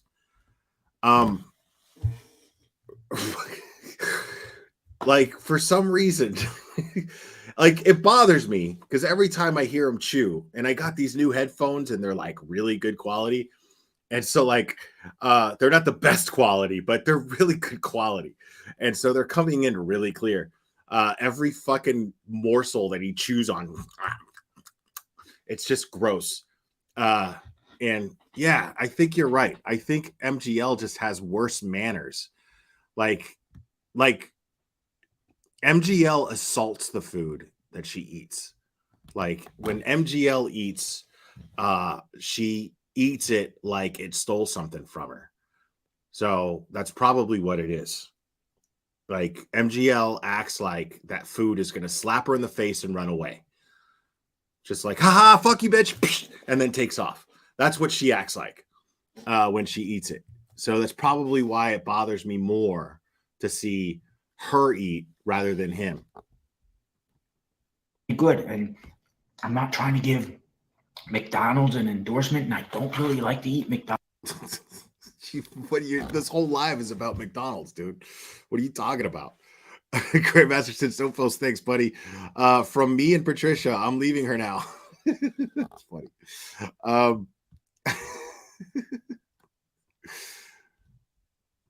Like, this whole thing is about McDonald's. What are you talking about? McDonald's, but this is pretty good. Yeah. The fries are actually crispy. There's a reason why it's still and has been for decades it's been the #1 fast food restaurant in sales for decades. Like, it's the standard. Like, McDonald's is to fast food what Coke is to soda. Okay? Like, there's places where people will say, man, I want some McDonald's, and then they'll stop at any burger place because they just call any food McDonald's, pretty much. Just like, you know what? I want a Coke. You know what I mean? And then they get like a Sprite, and like they call Sprite Coke. Everything is a Coke. If it's a carbonated drink, they call it a Coke. Like, this dude right here is demonstrating right now that he doesn't understand that McDonald's is the #1 fast food place in the world. Like, there's almost no country you could go to. You know what I mean? Like, I'm pretty sure that if you go to Africa, right, where it's just like jungle, and then you manage to make it out of the jungle and go to a populated area, there's some version of McDonald's there. Likely. If there's a place where McDonald's can set up, they're gonna do it. Sometimes you get these soggy fries. I don't know if you guys ever get soggy fries. Soggy fries are the best. But these fries are actually delicious. So it's good to be able to cover true crime and not eat soggy fries. So what else did they see from Brian Kohlberger? A white Arizona jean, large t-shirt. Oh, by the way, Brian Kohlberger got big feet. No, seriously, the dude got big feet. He does. He wears a size 13. It's pretty crazy. Like, 13. But isn't he like 6'4"? It makes sense. You know, like, I'm 6'1" and I wear a size 12. So, I mean, for a guy who's 6'4", I would imagine that size 13 is pretty normal. He's a big guy. Or size 10. I only wear size 10 feet. He got mega feet. He wore a size 13 because they see size 13. I don't know. My flip-flops. Unless they were his dad's shoes. Unless he was wearing his dad's shoes or trying to wear my flip-flops are a size 10, and he wears size 13 because he's big. And look, I got cheeseburger, and hold on, I'm playing my game. Hold on, let me look at my game. And I have flip-flops, and I have cheeseburgers, and I love McDonald's. But I'm a big boy now. My dad says I'm a big boy, so I didn't get a Happy Meal. So I just got the burger. And man, but he's got big feet. That guy's got really big feet.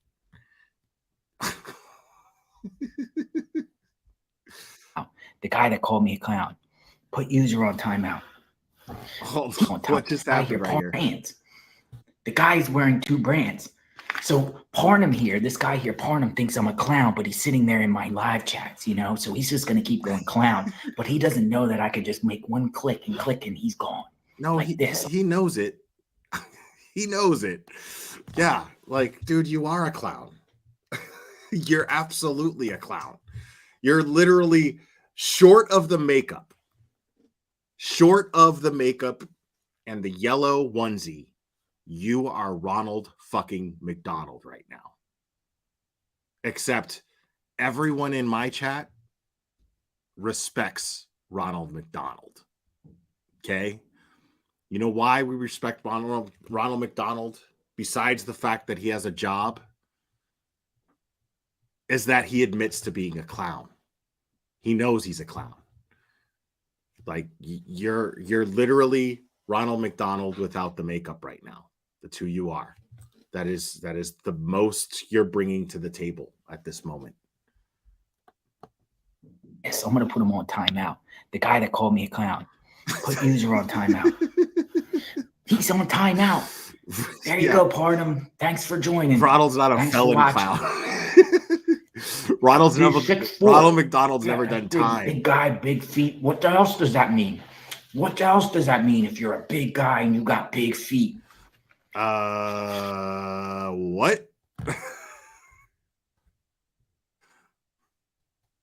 Parnham, thanks for joining. Thanks for watching. He's 6'4". Yeah, that's big guy, big feet. What else does that mean? What else does that mean if you're a big guy and you got big feet? Size 13 shoes. I don't know. Doesn't have a girlfriend. I don't know. Kohlberger's not, always seems like he was rejected. Wait. He has this thing that, know, are you trying to say that it's weird that he's single because he's well hung, assumably because he has big feet? Is that your logic right here? Is this what you're reporting to your chat right after you put somebody on timeout for calling you a clown? So let me get this straight. Right after somebody was in your chat and called you a clown, you put them on timeout, then you want to speculate on whether or not Brian Kohlberger was packing heat in his junk, because that's relevant to the case. Good thinking there. Women, allegedly. Where's this going? Messy but good. So while talking about a dude's junk. Okay. Sometimes I can't say this right. Some people say buccal swabs, buccal swabs, buccal swabs. One buccal swab on him. Who has a buccal swab on him? That was taken from him. What's a buccal swab? I don't know what that is. Who has a buccal swab on him? Who carries around a buccal swab? He's probably right in the middle of the night. I don't know what a fucking when he gets buccal swab arrested. is. Because remember, this is property taken from him when he got arrested, allegedly, probably, because it's his property on his possession on him. Who has a buccal swab on him? Unless he submitted a buccal swab voluntarily. No, they found it. White Arizona jeans, large t-shirt. Why Arizona? Is he like the Arizona? And then he had something that said with Pullman on here. Where did it say?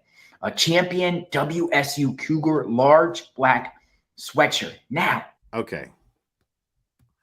Okay, so inner cheek. A lot of people are saying this in my chat, that it's an inner cheek swab. Well, he was studying and going for a doctorate in criminology, probably had something to do with collecting evidence for DNA. So it's not really weird to me that this guy would have something that a criminal investigator might have if he's learning how to be one.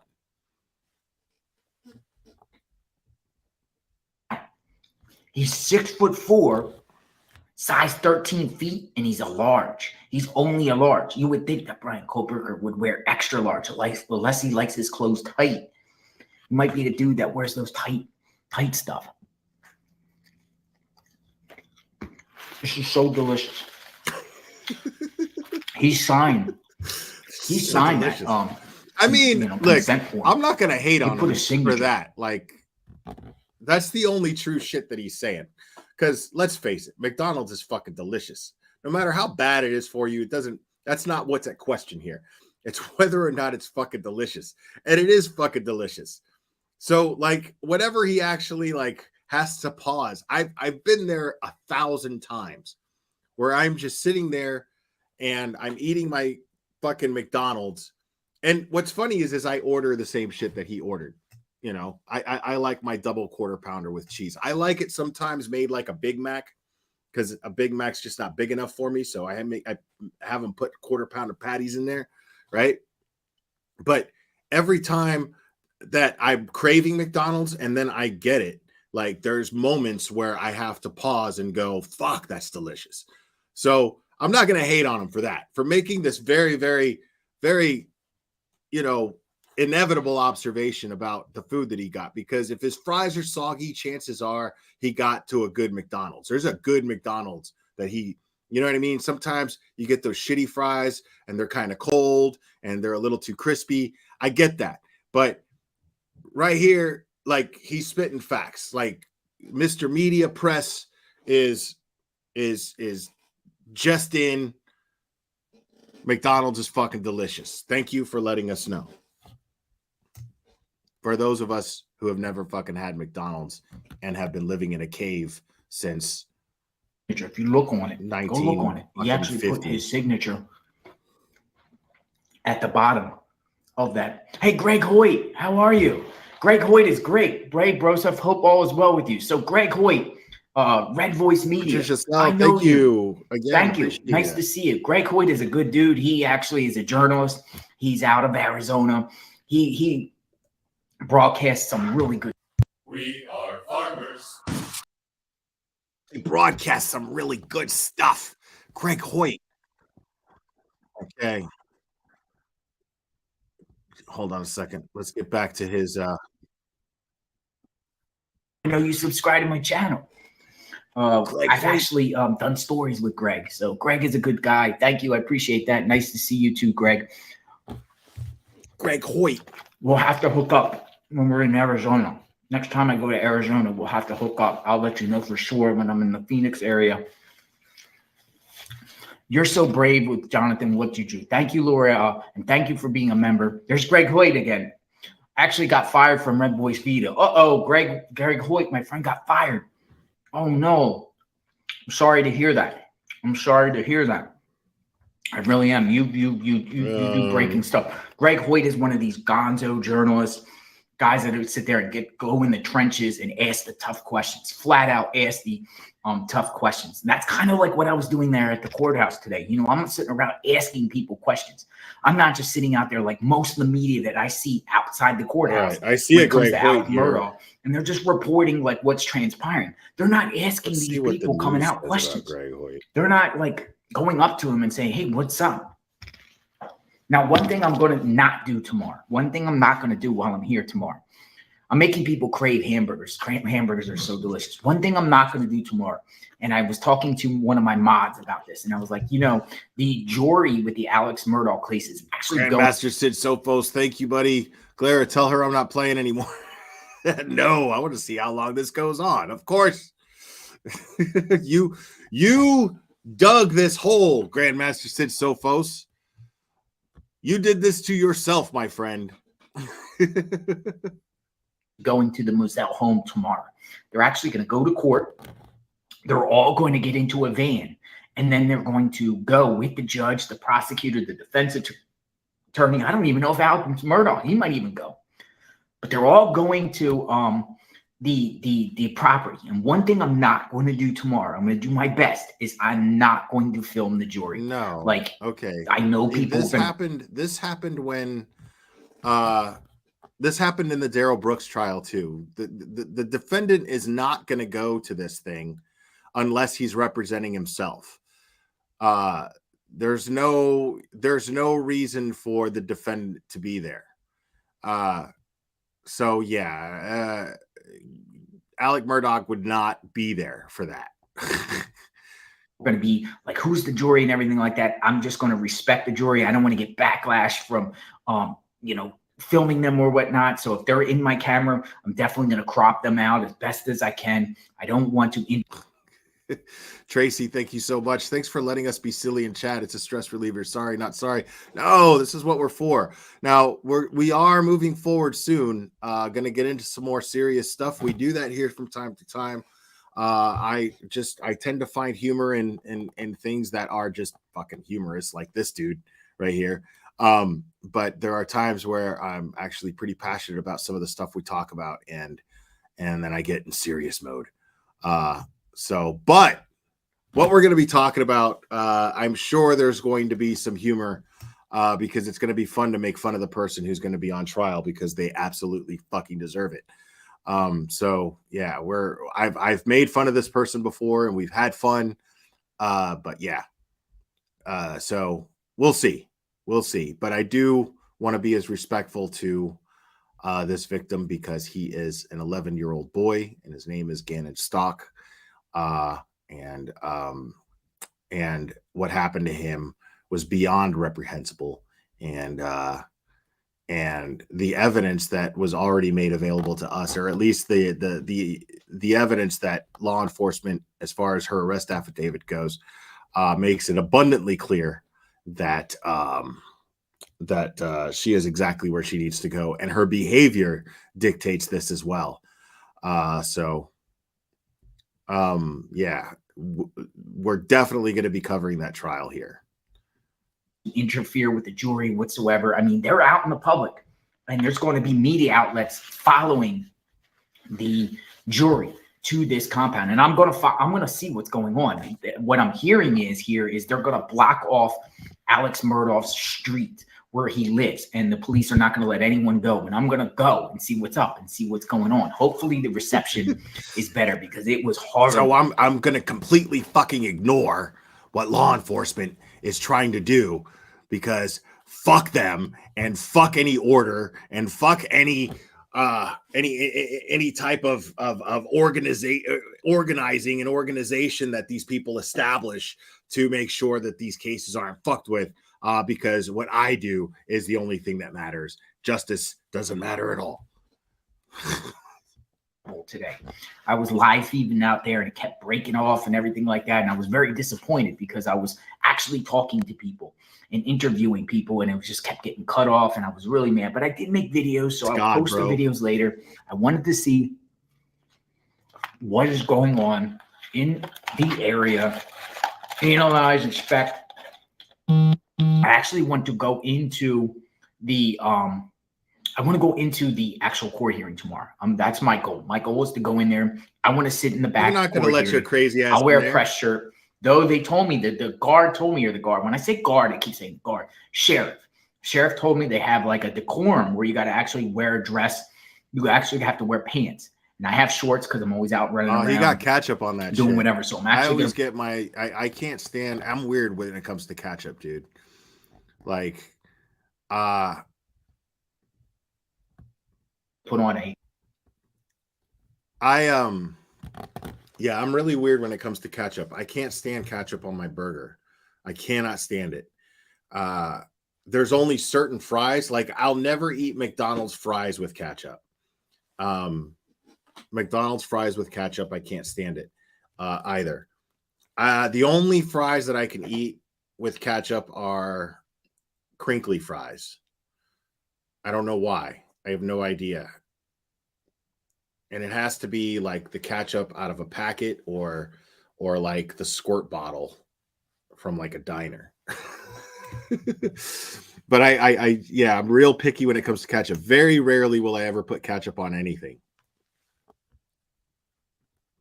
A button-down shirt and some pants, and I'm gonna go into this courtroom and see what's up. I just want to feel the atmosphere. I want to see what we're all seeing on TV when it comes to the Alex Murdaugh case.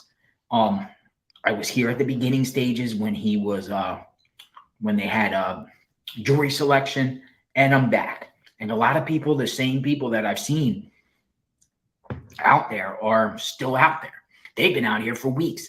Some of the networks, some of the news networks that I talked to outside, some of those guys have been staying in. Snap your W-2 and file. Staying in hotels, doing their job. It's crazy. Doing their job. In this area for 3-4 weeks. What a life, right? What a job they got, where they can just, the company pays the job for the that you don't have, that you pretend to have. Go out to the courthouse every day. I mean, that's basically an admission that he does not have the same job, even though he tries to say that he does by wearing the stupid shirt with that even stupider hat, and then saying that he is doing the same job that they're doing. And here he is admiring them and fanboying them, saying, "Oh my God, what a great job to have, to stay in hotel rooms and actually get paid to do what I'm running around spending money to do." And go back to their hotel. If you're a journalist, I guess it's hard. Like, if you're a journalist and you're always following stories or whatnot, I guess it'd be difficult to have a family. Because your family, you're gone away from your family, like literally more than you are at home. I was just analyzing myself, and I said, wow, I'm like gone. I'm like not even I live in Florida, and I'm not even in Florida.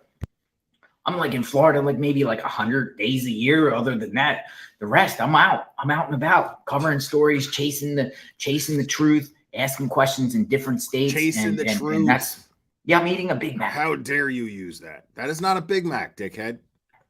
I'm eating a Big Mac. I don't normally No, do you're this, not. but I am hungry. I wanted to share my meal with all That of is you. not a Big Mac. And I want to just Listen.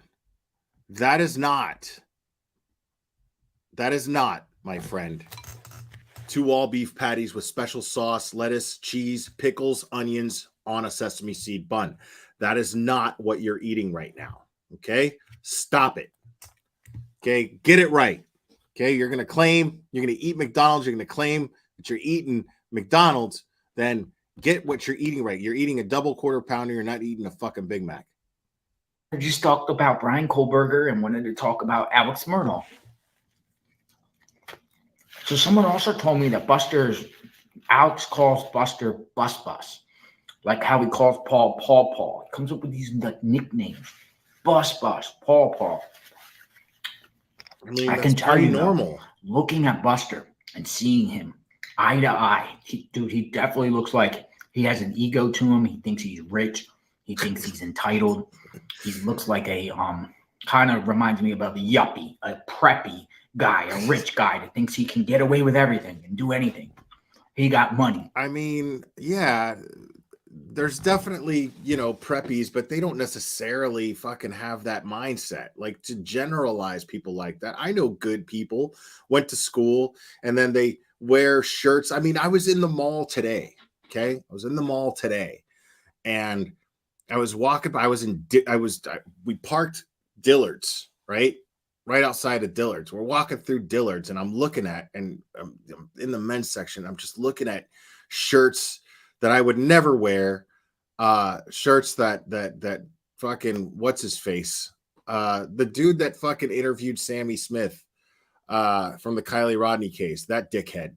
I saw shirts like that dude was wearing, and they were like $130 a piece. Like shirts that I would never fucking wear. No fucking way ever would I wear some plaid button-up fucking shirt, And I get it. Like, because I was actually thinking about this today. I was like thinking about like that. I mean, dude, I'm not going to pay $130 to look like a guy who fucking hits on kids. I'm not going to do that. Like, it's so weird that people would spend that kind of money. But there are people out there that go to school their whole fucking lives, man. And that's kind of like the uniform to actually like, to get accepted in the type of lifestyle that they want to lead when they, get out of school and they land a good career, that they work towards their whole life. I mean, more power to you. You want to wear a fucking $130 Chomo shirt? Knock yourself out. I can't do it. I can't do it. But it doesn't mean that you're a chomo if you wear a shirt like that. And it also does not mean that you are an entitled douchebag. It just means that you're probably somebody. It could be that you, it could be that you, your parents paid for everything your whole life. And in order to fit in with the other fucking entitled shitbags, you wear shirts like that, sure, but it doesn't necessarily mean that. It could mean that somebody worked their whole lives in order to be to fit in with a crowd that wears shirts like that for whatever the fuck reason you would ever wear a fucking shirt like that. But it doesn't mean that they're entitled assholes necessarily. He was expecting that big payday. Remember, he was expecting that big $100 or $10 million life insurance policy. I was going to ask Buster, I say, yo, how did you get that beautiful hair? How did you get that beautiful red hair?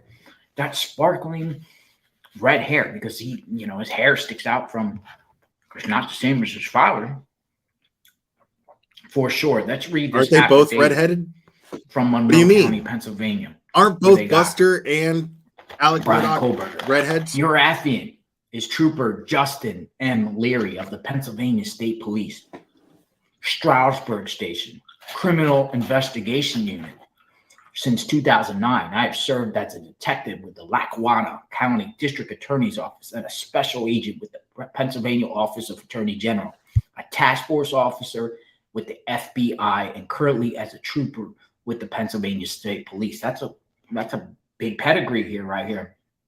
The guy that actually, served this warrant on Brian Kohlberger. This guy got credentials here, man. This guy's a trooper, a district attorney, a Pennsylvania State Police, an FBI agent. Dude's been around. Throughout my career, I've conducted hundreds of criminal investigations, including numerous homicide investigations. Of course. So it's his he's job. Definitely credible, unless there's some baggage on him.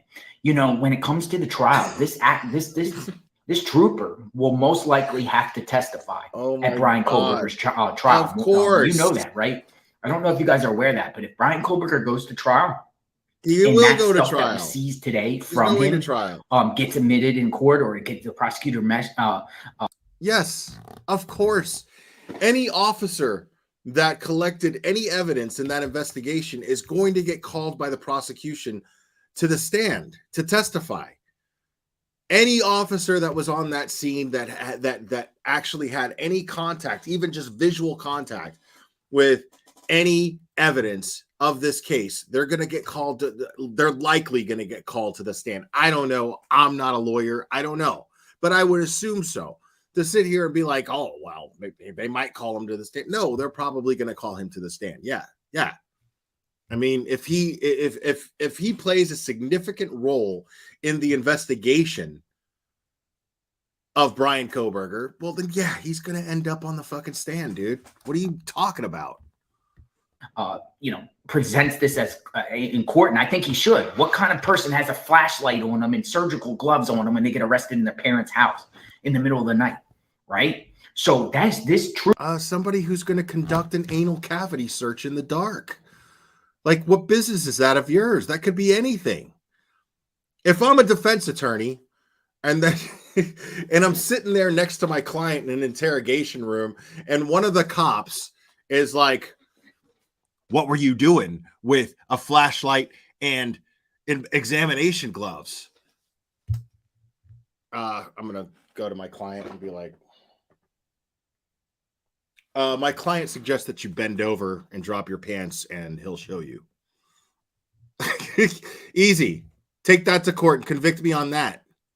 You know what I mean? Like, how are you going to prove that that's not what he was doing? How are you going to prove that he doesn't have some fucking weird sexual relationship with somebody that required him playing doctor and, some sex fantasy where he's a proctologist and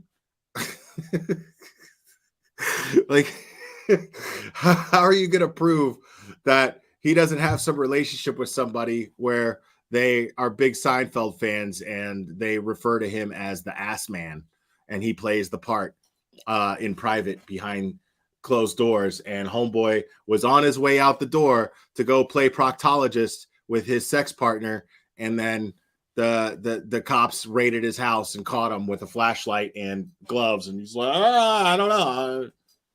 I mean, how are you going to prove that had anything to do with a murder? Unless there's victim's DNA on it, which is probably why they collected it.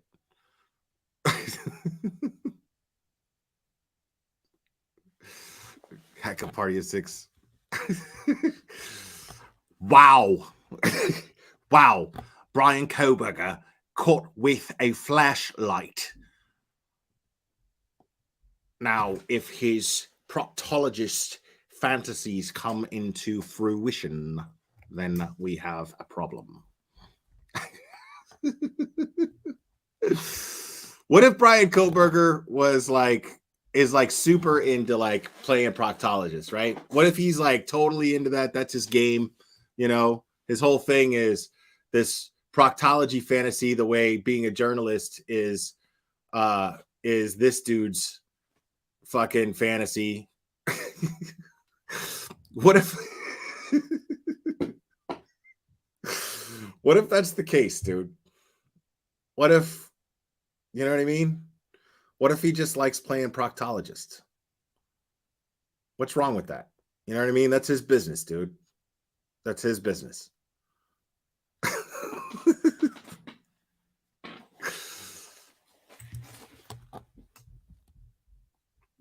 Bend over, and I will make this fantasy come into fruition. Breathe in. Okay, now cough. There you are. That's brilliant.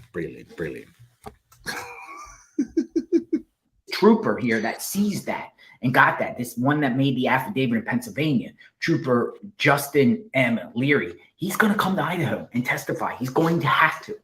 And then, no kidding. You know, he's going to get cross-examined by the defense. But this guy seems like he has a good career in law enforcement. You're a killer, Mr. Whitaker. Bend over. Let me take a look. Let's take a look at this. Make sure you cough. Cough. There you are. There you are. And it is brilliant, brilliant, brilliant. Okay, I think we're done here. Oh, officer, I'm sorry. Sorry, officer.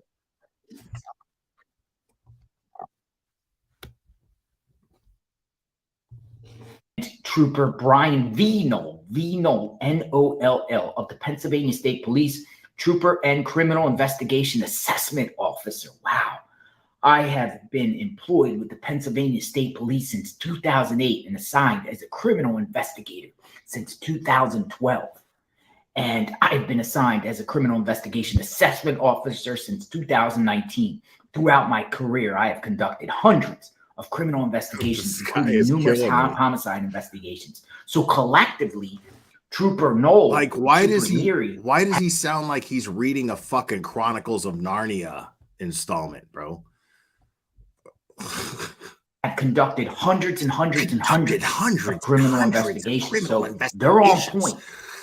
They know their stuff, and then they found an opening to another world in his wardrobe. In England, they call it a wardrobe. Here, they call it a fucking closet. A search. They searched it. Well, and Brian Kohlberger's property. Unlike, remember, Steve Gonzalez said that Corporal Brett Payne with the Moscow police. Remember all that stuff going around right before Brian Kohlberger got arrested. They didn't know who do it, and then Corporal Brett Payne, who was the lead investigator, who was just assigned with the Moscow Police Department a few years prior. Remember all the, hey, this guy's not qualified. He doesn't have Girl of the Valley, thank you again. Are you sure this bloke is an alien? I wonder, dude. Like, if Men in Black was a real thing and like Will Smith was going through his whole fucking like his awakening phase where he first walks into the Men in Black like headquarters and finally gets exposed to all of the alien activity. Remember what he saw, like Michael Jackson, and Michael Jackson turned out to be an alien, and his like third grade teacher turned out to be an alien. Like, this dude would show up on that monitor. Like, he's actually an alien. He's in disguise. They just the Men in Black just kind of let him do his thing because he's kind of virtually harmless, more or less. Like, they're worried about bigger things. They're worried about intergalactic warfare. They're not worried about this guy pretending to be a fucking journalist and harassing people. They're just like, let him. It's fine. Tommy Lee Jones is like Tommy Lee Jones is just like cool with it. Oh, he's been on this rock for about 30 years. 40 some years, and yeah, we just let him do his thing. We just let him do his thing. How you doing, young man? Experience. We need all the most experienced people to handle the case. Well, these guys here, they've been around. They've been around since late 2008, 2009. So on Wednesday, December 28th, 2022, the Pennsylvania State Police was requested to assist the Moscow Police Department and FBI with a homicide investigation which occurred on Sunday, November 13th, 2022. As part of this investigation, we reviewed reports and affidavits prepared by the Moscow Police Department, establishing probable cause for issue of a search warrant related to this investigation. We already know all this shit, bro. Girl of the Valley, thank you again. This dude is so pretending to be human. I know, like, that's his dirty little secret. His dirty little secret is that he's an alien. Yes. Reason why he doesn't blink is because he has gills for eyes. Those weren't eyelids. They were gills. They were gills, young man. Investigators began physical surveillance of the property in area of 119 Lambston Drive, Chestnut Hill Township, in the early morning hours of Tuesday, December 22nd or 27th, 2022. My birthday is on the 27th. So they did surveillance on Brian Kohlberger on my That's birthday. my birthday. That Good day to is know. the same day as my We observed birthday. Brian Kohlberger walking near this residence. Additionally, Kohlberger's vehicle was observed entering the Indian Mountain Lakes development on December 16th, 2022. So he got to there to December 16th. I think that's the first time we've actually heard when the car and when they actually got to the home. Remember, he left a few days prior from Washington State with his dad, Michael. And then also on the 15th, remember the 15th, Brent Kohlberger, the mystery man. Brent Kohlberger. Things happened bad to him on the 15th. His brain is just running when... in circles, bro. Not going anywhere. His brain is just fucking running in circles and he's stuffing his face. Wow. This is like the most non-productive fucking pattern of thinking I've ever seen, like, coming to fruition out loud. When Brian Kohlberger gets to Pennsylvania. Let's go on. The vehicle is still to be on the okay, so they observed Brian Kohlberger's car in Indian Mountain Lake development on December 16, 2022, and the vehicle still to believe on the premises. Investigators are monitoring Kohlberger's cellular phone, which appears to be in the same vicinity of the residence. So they are monitoring. Girl in the Valley, thank you again. Oh my God, I'm having Land of the Lost vibes. You guys are fucking hilarious. His phone. So they had something on his phone. Tap, trapping traces, what was on his phone that they were monitoring. So at that point, before they even had this affidavit, they were monitoring his location. Calls, they were already monitoring his phone. Because they're saying here, they've been monitoring his phone. When did they get the application to monitor his phone? How can they monitor his phone? What does that mean? They're monitoring his location, when they monitor his phone. They're using his phone to ping his location, you dumb shit. What are you talking about? Go in about monitoring his phone. Who was monitoring his phone? The FBI, the Moscow police, the Pennsylvania State Police. And did they get a warrant to monitor her phone? Of course I haven't they seen did. the warrant yet to monitor her phone, unless I'm wrong. You are wrong here. I want details. I want the juicy stuff. I want the juicy stuff. I want the juicy stuff from the fucking 6'4", 13 size foot dude. The big dude, the ladies' man. December 28th, while conducting surveillance, investigators observed Kohlberger traveling through Montgomery County and arriving back at his residence on Lambston Drive. What was he doing in Monroe County? What was he doing traveling around the county? So basically they were started surveillance on him on December 27th and 2028. On the 28th, he's observed riding around. What's he doing? What's he hiding? What's he buying? Where's he going? Who is he connecting with? What is he doing? What is Brian Kohlberger doing on December 28th, 2022 in Monroe County? Burger King does rules. This is McDonald's. This is McDonald's. The content. Keep up. Great work. Thank you, Element for Life. I appreciate that. This isn't Burger King. This is McDonald's. We're just talking. We're just talking about the Kohlberger case today. Burger King on my title. Getting to know all of you. But it's McDonald's because yes, I'm going to Moselle. The word burger everyone is in the name of Brian Kohlberger. Where everyone goes to Moselle. Definitely going tomorrow. So what's going to happen is they're going to go to the courthouse and they're going to go from there. It's catchy. I'm going to go check it out. Now, he has big property. Alex Murdaugh has a huge property.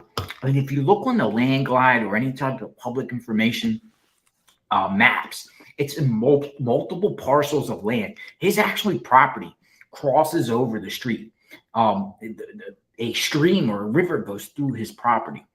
There's multiple parcels there. So I've actually made a video. I was out there before a month ago.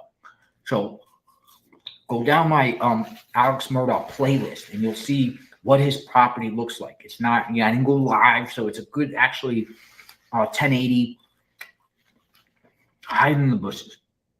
So I went there. I went up to his gates. I saw the dog kennels.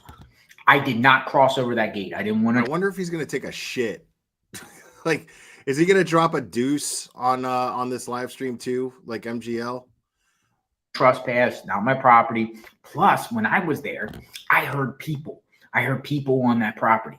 I don't know who lives there. I don't know what's going on. You could technically get a drone and fly over, but I think they're going to be blocking off the streets from the main road out. From the main road to his property is probably about a few miles. I think they're going to block off the entire road and not let anyone through. Now, could you go through the woods and navigate through the trees in the forest and get yourself up there? Possibly. Is it worth it? I don't think so. You know, I don't want guns drawn on me, and I don't want to. Yeah, it's dumbass. I don't want guns drawn on me, and I definitely don't want to end up in fucking prison again. Oh my God, bro! Wow, wow. Brian Kohlberger had a flashlight. Now, there was one point in time where I contemplated getting a W tattooed on each of my bum cheeks. Okay, so that it says wow. Okay, I thought about getting a W tattooed on each one of my bum cheeks. Now, this is very clever, because upside down, it says mom. Not mum, but for you Americans, it says mom. Okay, just so you know, I was thinking about getting an M tattooed upside down to a W so that my bum says wow. Each bum cheek. Trust me, guys. Always comply with the law. If you comply with the law, you do everything right, you won't have a problem. You'll be cool. Comply with the law, and you won't end up in prison like I did. No, I try my best. I don't want to invade people's property just to get that scoop. You do it all the time. Being on his property. What are you talking about? So going back to the Kohlberger affidavit, based upon this, your affidavits believe Brian Kohlberger is located inside this residence and is in possession of items related to this investigation. Your affidavit are requesting a search warrant be issued for the search and seizure of all items listed in the items to be searched, along with forensic processing of these items. Leany, thank you. Leany 1, I appreciate that. So they. This guy with his fucking ads, bro.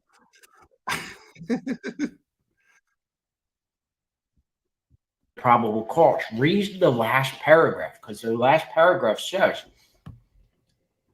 again, they're already asking to examine stuff they already have a list of, not what they're trying to look like. It looks like they already know what they are looking for. They already look what they're looking for. What could that be? Your affidavits are requesting all digital devices seized to be forensic. They don't know what they're looking for. They're looking for anything that could connect him to the crime. That's what the search warrant is for. They have a probable cause affidavit. The probable cause affidavit gives them probable cause to arrest, which also gives them probable cause to search, or at least they'll go to a judge and get that okayed. And then they search, and then they're looking for anything that can connect him to the crime itself. That's it. They don't know exactly what they're looking for, but they're looking for anything that can connect him to the crime, and then they're going to examine it. Chances are they're not going to find shit on the rubber gloves. Hopefully they don't find shit. If he's playing proctologist, they might. But they won't find any DNA or any damning evidence against him in the crime. The flashlight, I mean, how are you going to use a flashlight? Why is everybody so fucking obsessed with this flashlight? So what that he had a fucking flashlight? That doesn't matter. Like a flashlight is a standard fucking thing to have. What are you talking about? Doesn't mean you can't even, like, how are you going to prove that there was a flashlight at the scene of the crime? that he used the flashlight to commit the murders, to be able to illuminate right in front of him and get around in the dark. I mean, you're never going to be able to prove that. Flashlight beams don't leave DNA. They don't leave fingerprints. They don't leave, beam prints. Like, you can't prove unless there was, I mean, even still like that, you can't prove what flashlight was used. I don't understand why everybody's so fucking obsessed with this flashlight. It's so weird. It just makes for fucking dramatic content. People like, why did he have a flashlight? Brian Kohlberger had a flashlight. Wow. Wow. Wow. Brian Kohlberger. Pow, wow, pow. Had a flashlight in all caps. Gives a fuck about the flashlight. Forensically examining controlled environment at some future date, and such examinations are complete. Additionally, based upon the serious and violent nature of these crimes, including risk of general public safety, your affiants are requesting a nighttime search warrant to be issued to execute the search warrant at any time, and the affidavit of probable cause to be sealed. Wow. Thank you, Truth and Transparency. Nice seeing you. Sprinkle Baby Teeth, aka Oh, what a shocker. Delicious. Thank you. You're doing. What a shocker that Truth and Transparency would be a supporter of JLR. Why am I not surprised? Great work. Truth and Transparency's in the house.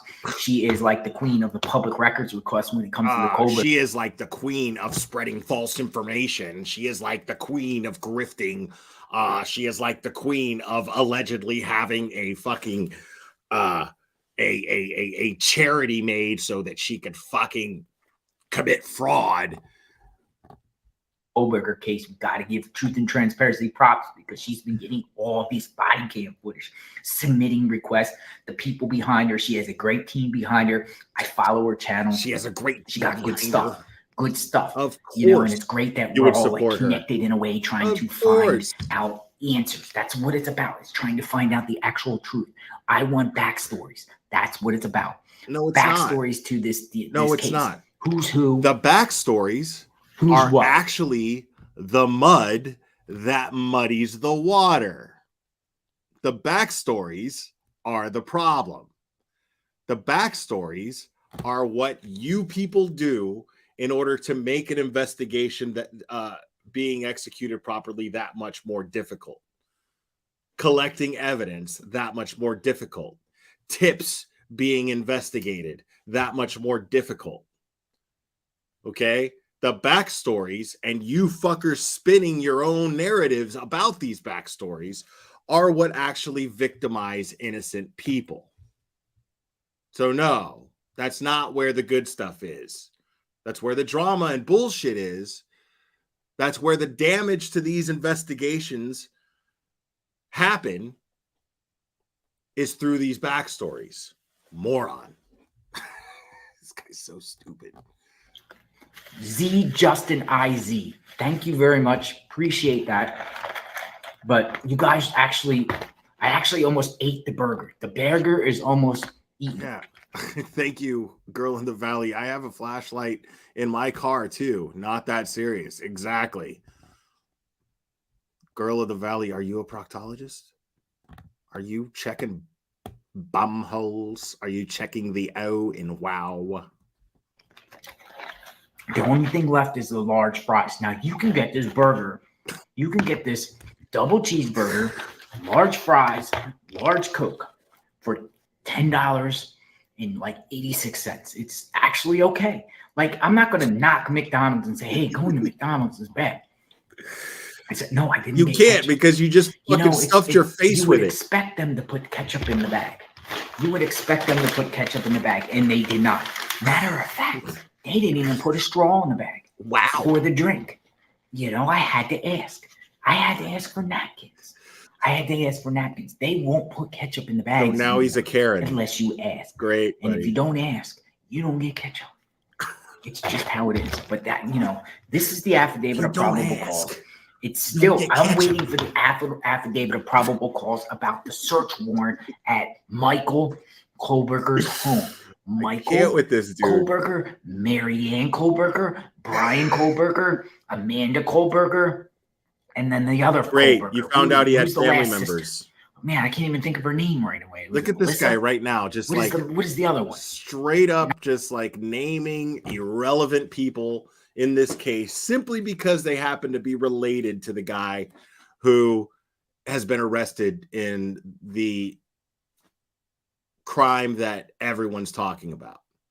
So simply because they happen to be related to this guy has to blast their names out there and get his chat to start fucking spinning ridiculous fucking conclusions about their lives. Not the one that worked for the slasher film, but the one that worked the psychology one from New Jersey. What is her name? Melissa? Is her name Melissa Kohlberger? But the Kohlbergers residents, we still don't know much about the Kohlbergers, right? This is for an Applebee's upgrade, king of requests. Thank you, JLR, for a beast. I like Applebee's. Applebee's is actually good. They got great burgers. I'm like a burger guy. Literally, I take selfies with burgers. I've been doing it. Appreciate that. I'm a burger and a flip-flop guy. I like burgers and I like flip-flops. I will go to Applebee's. I will go to Applebee's. So I think all of us, if you guys can get out to Brian Kohlberger's preliminary hearing, I think we should all go in support of the victims, in support of getting the truth. I need accomplices.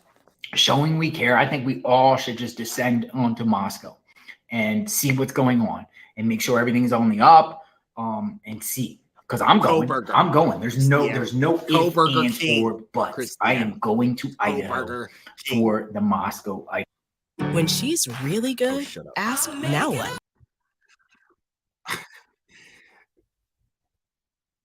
Kohlberger King. What's going on with the let me go down the whole family fucking tree. You guys should come too. Come on and say hi. I need come on, we'll go out there, we'll walk around and check out the Moscow. I need somebody to throw under the bus. We'll ask everyone how the community's doing, so that I can trespass. We'll see who and takes invade trial. Privacy. We'll listen, observe, for content. Take notes. We'll all get some burgers and fries together. I think it would be a cool thing to do. CR, thank you. Welcome to media. DB, welcome. Thank you. I appreciate it. I'm on my way up to Washington, D.C. to see some landmarks. You know what I should do when it comes to the Brian Kohlberger case? Interesting. Who is the senator? Because I was thinking, you're is not the going senator up there to see the landmark. Who's the senator? You're up there to fanboy for Trump, and you're using your supporters' money to do it. Because I'll actually go try to talk to the U.S. senator for Idaho. I think every state has 2 senators. Who are the senators of Idaho? I'll actually go to their office and see if they want to talk. Because I do have a question about They're not Idaho. going to talk to you. What is up with all this crime going on with big cases in Idaho lately? First, you have the Daybell case. You have the Michael Vaughn case. Michael Vaughn's still missing. And now Brian Kohlberger. That's like 3 things. 3 major things coming out of Idaho. And I want to ask the U.S. Everybody was asking the same question 2 years ago about Colorado. Why all these crimes taking place in Colorado? Is it the altitude? What the fuck's going on in Colorado? And then shit stopped happening in Colorado. So it's bullshit. Jackie Garnett, thank you so much. I'm a little late. I know what we really need is a national system telling us when and where BHB is on the road and location at all costs. Yeah, we already have that national system, Jackie Garnett. Thank you again. We have that system. It's called BHB's content. She always lets us know. She only lies about what she's doing there, but she lets us know where she's going and where she's at because she has to brag about it. And she calls it work. As senators, what assurances do you have that Idaho citizens are safe? Because there's something in the water up there lately in the last couple of years. There's been a lot of high-profile stuff coming out of Idaho. Like before the last couple of years, I've really never heard of Idaho. The only thing I know is when I get potatoes. Idaho potatoes made in fries. These fries, there's something in the water. Could be Idaho potatoes. There's something definitely jinx. There's something what strange going on in Idaho. Why Idaho? Why Idaho? What's your thought? Idaho. Idaho What's your potatoes. thoughts? The burger fries. is almost done. You guys are great listening to me. I If can't with anything this I dude, said made sense, cool. If not, we're just bantering, we're just talking, we're Dude, getting to know one another. We're is talking his about the case. audience just a bunch of fucking second graders that are using their folks' fucking account on YouTube? Like, is that what's going on? Is he just like, who is taking this guy seriously? It is insane to me. Who the fuck is taking this guy seriously? Idaho, what's going on? What's in the water in Idaho? Is it Idaho? Idaho, the only thing I heard about Idaho was Idaho potatoes. Wait, Idaho fries. Look, potatoes, fries. Great fucking journalistic work there, buddy. You fucking cracked it. I'm letting you know what I'm up to. Sometimes I think some of you are curious of what I'm up to. Even though I don't really want to make it about me, I do want to make it about, trying to find truth and everything like that. But I'm a pretty likable guy. I'm pretty nice. This is how I am when I talk to people.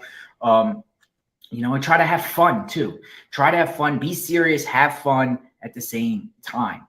And eat well. That's not eating well, by the way. This is my hotel room. Here we go. Not bad. This is my hotel room. Bad. Not bad. This is where I sleep. Clean, this is my hotel room. Cheap. I got my own room. It's sufficient for the night, but I'm going to get up. Matter of fact, here's what I'm doing. No, this is what I'm doing. This is what I said I was going to do earlier today. I'm going out to Alex Murdaugh's house tonight. I'm going out there tonight. Murdaugh. I'm going out there tonight around 10 p.m. Reason being, I'm going to go out there. I'm not trespassing. I'm staying on a public street and everything like that. But I want to show you guys perspective of how dark and how remote it is out there. How remote it is out there. The idea, because bro. if gunshots went off, hey, dickhead, who's going to hear? We saw the body cam footage.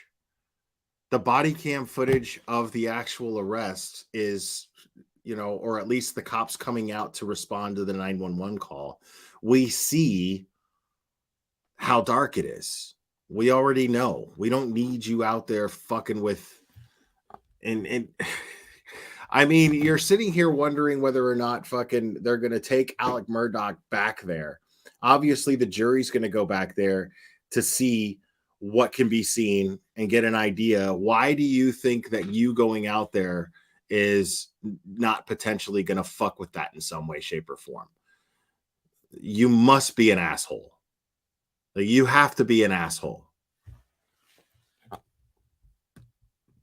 Right, exactly. So we will see the side of the road in the dark, front of the gates. Brilliant plan.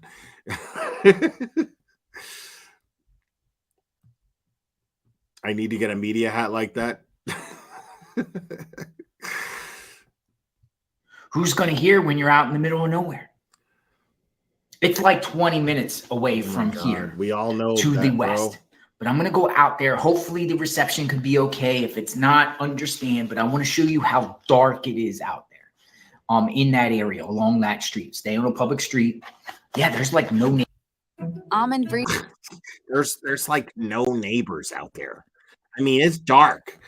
It's dark. There's probably no street lights. That nighttime perspective, right? The reenactments of things. That's why I was outside that mosque. I want to get the nighttime. I wanted to get the. I want to get the nighttime perspective, which is dark.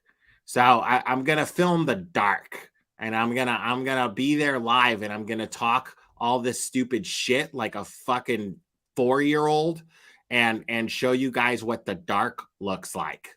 Because it's dark. It's in the middle of nowhere and it's dark. So I'm going to film the dark and I'm going to show you guys. Yeah, I'm going to go out there. And so you guys got to check in back in my live at about 10 p.m. What time is it now? We're talking almost 7:30-ish. So I'm just going to kind of browse the news. The only thing that's taken up the news right now in this Kohlberger case, it's so interesting because whenever a search warrant comes out or whatever like that, all the creators and everybody's just talking about this search warrant and they're all dissecting it. They're all, I mean, we probably pretty much already knew this all afternoon when it got released, but hey, I just felt like talking about it. You didn't know what those additional items on that fucking, you didn't know what the items were on that. The fuck are you talking about? There was no way you knew that. Yeah, he never does though, Ken's counseling couch. It's annoying. He like never does. And I always hope for it, dude. Like I'm always just like, please, please, please, please, please, please, please, please. And it's not even because like I want to see harm come to him. It's that it's like a mixture of the fact that I just don't give a fuck if if he gets another charge because he deserves it. But it's also just because he's such a fucking dumbass character that it just makes me laugh.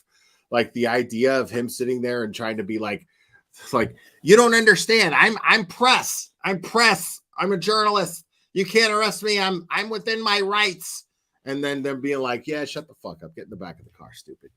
Like that would just make me laugh. It would just make me laugh.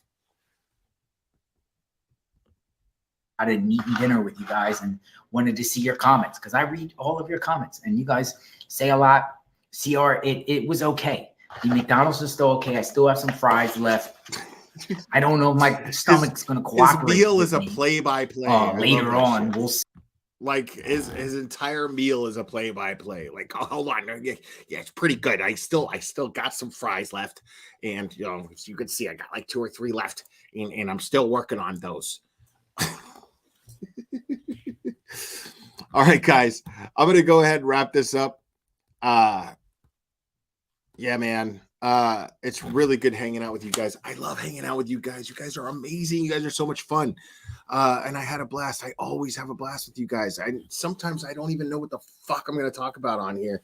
And just knowing that I'm going to kick it with you guys always makes me feel good. So thanks for doing that. Thanks for being with me tonight, guys. I really, really appreciate it. I love you very much. And we will do this again very soon, my friends.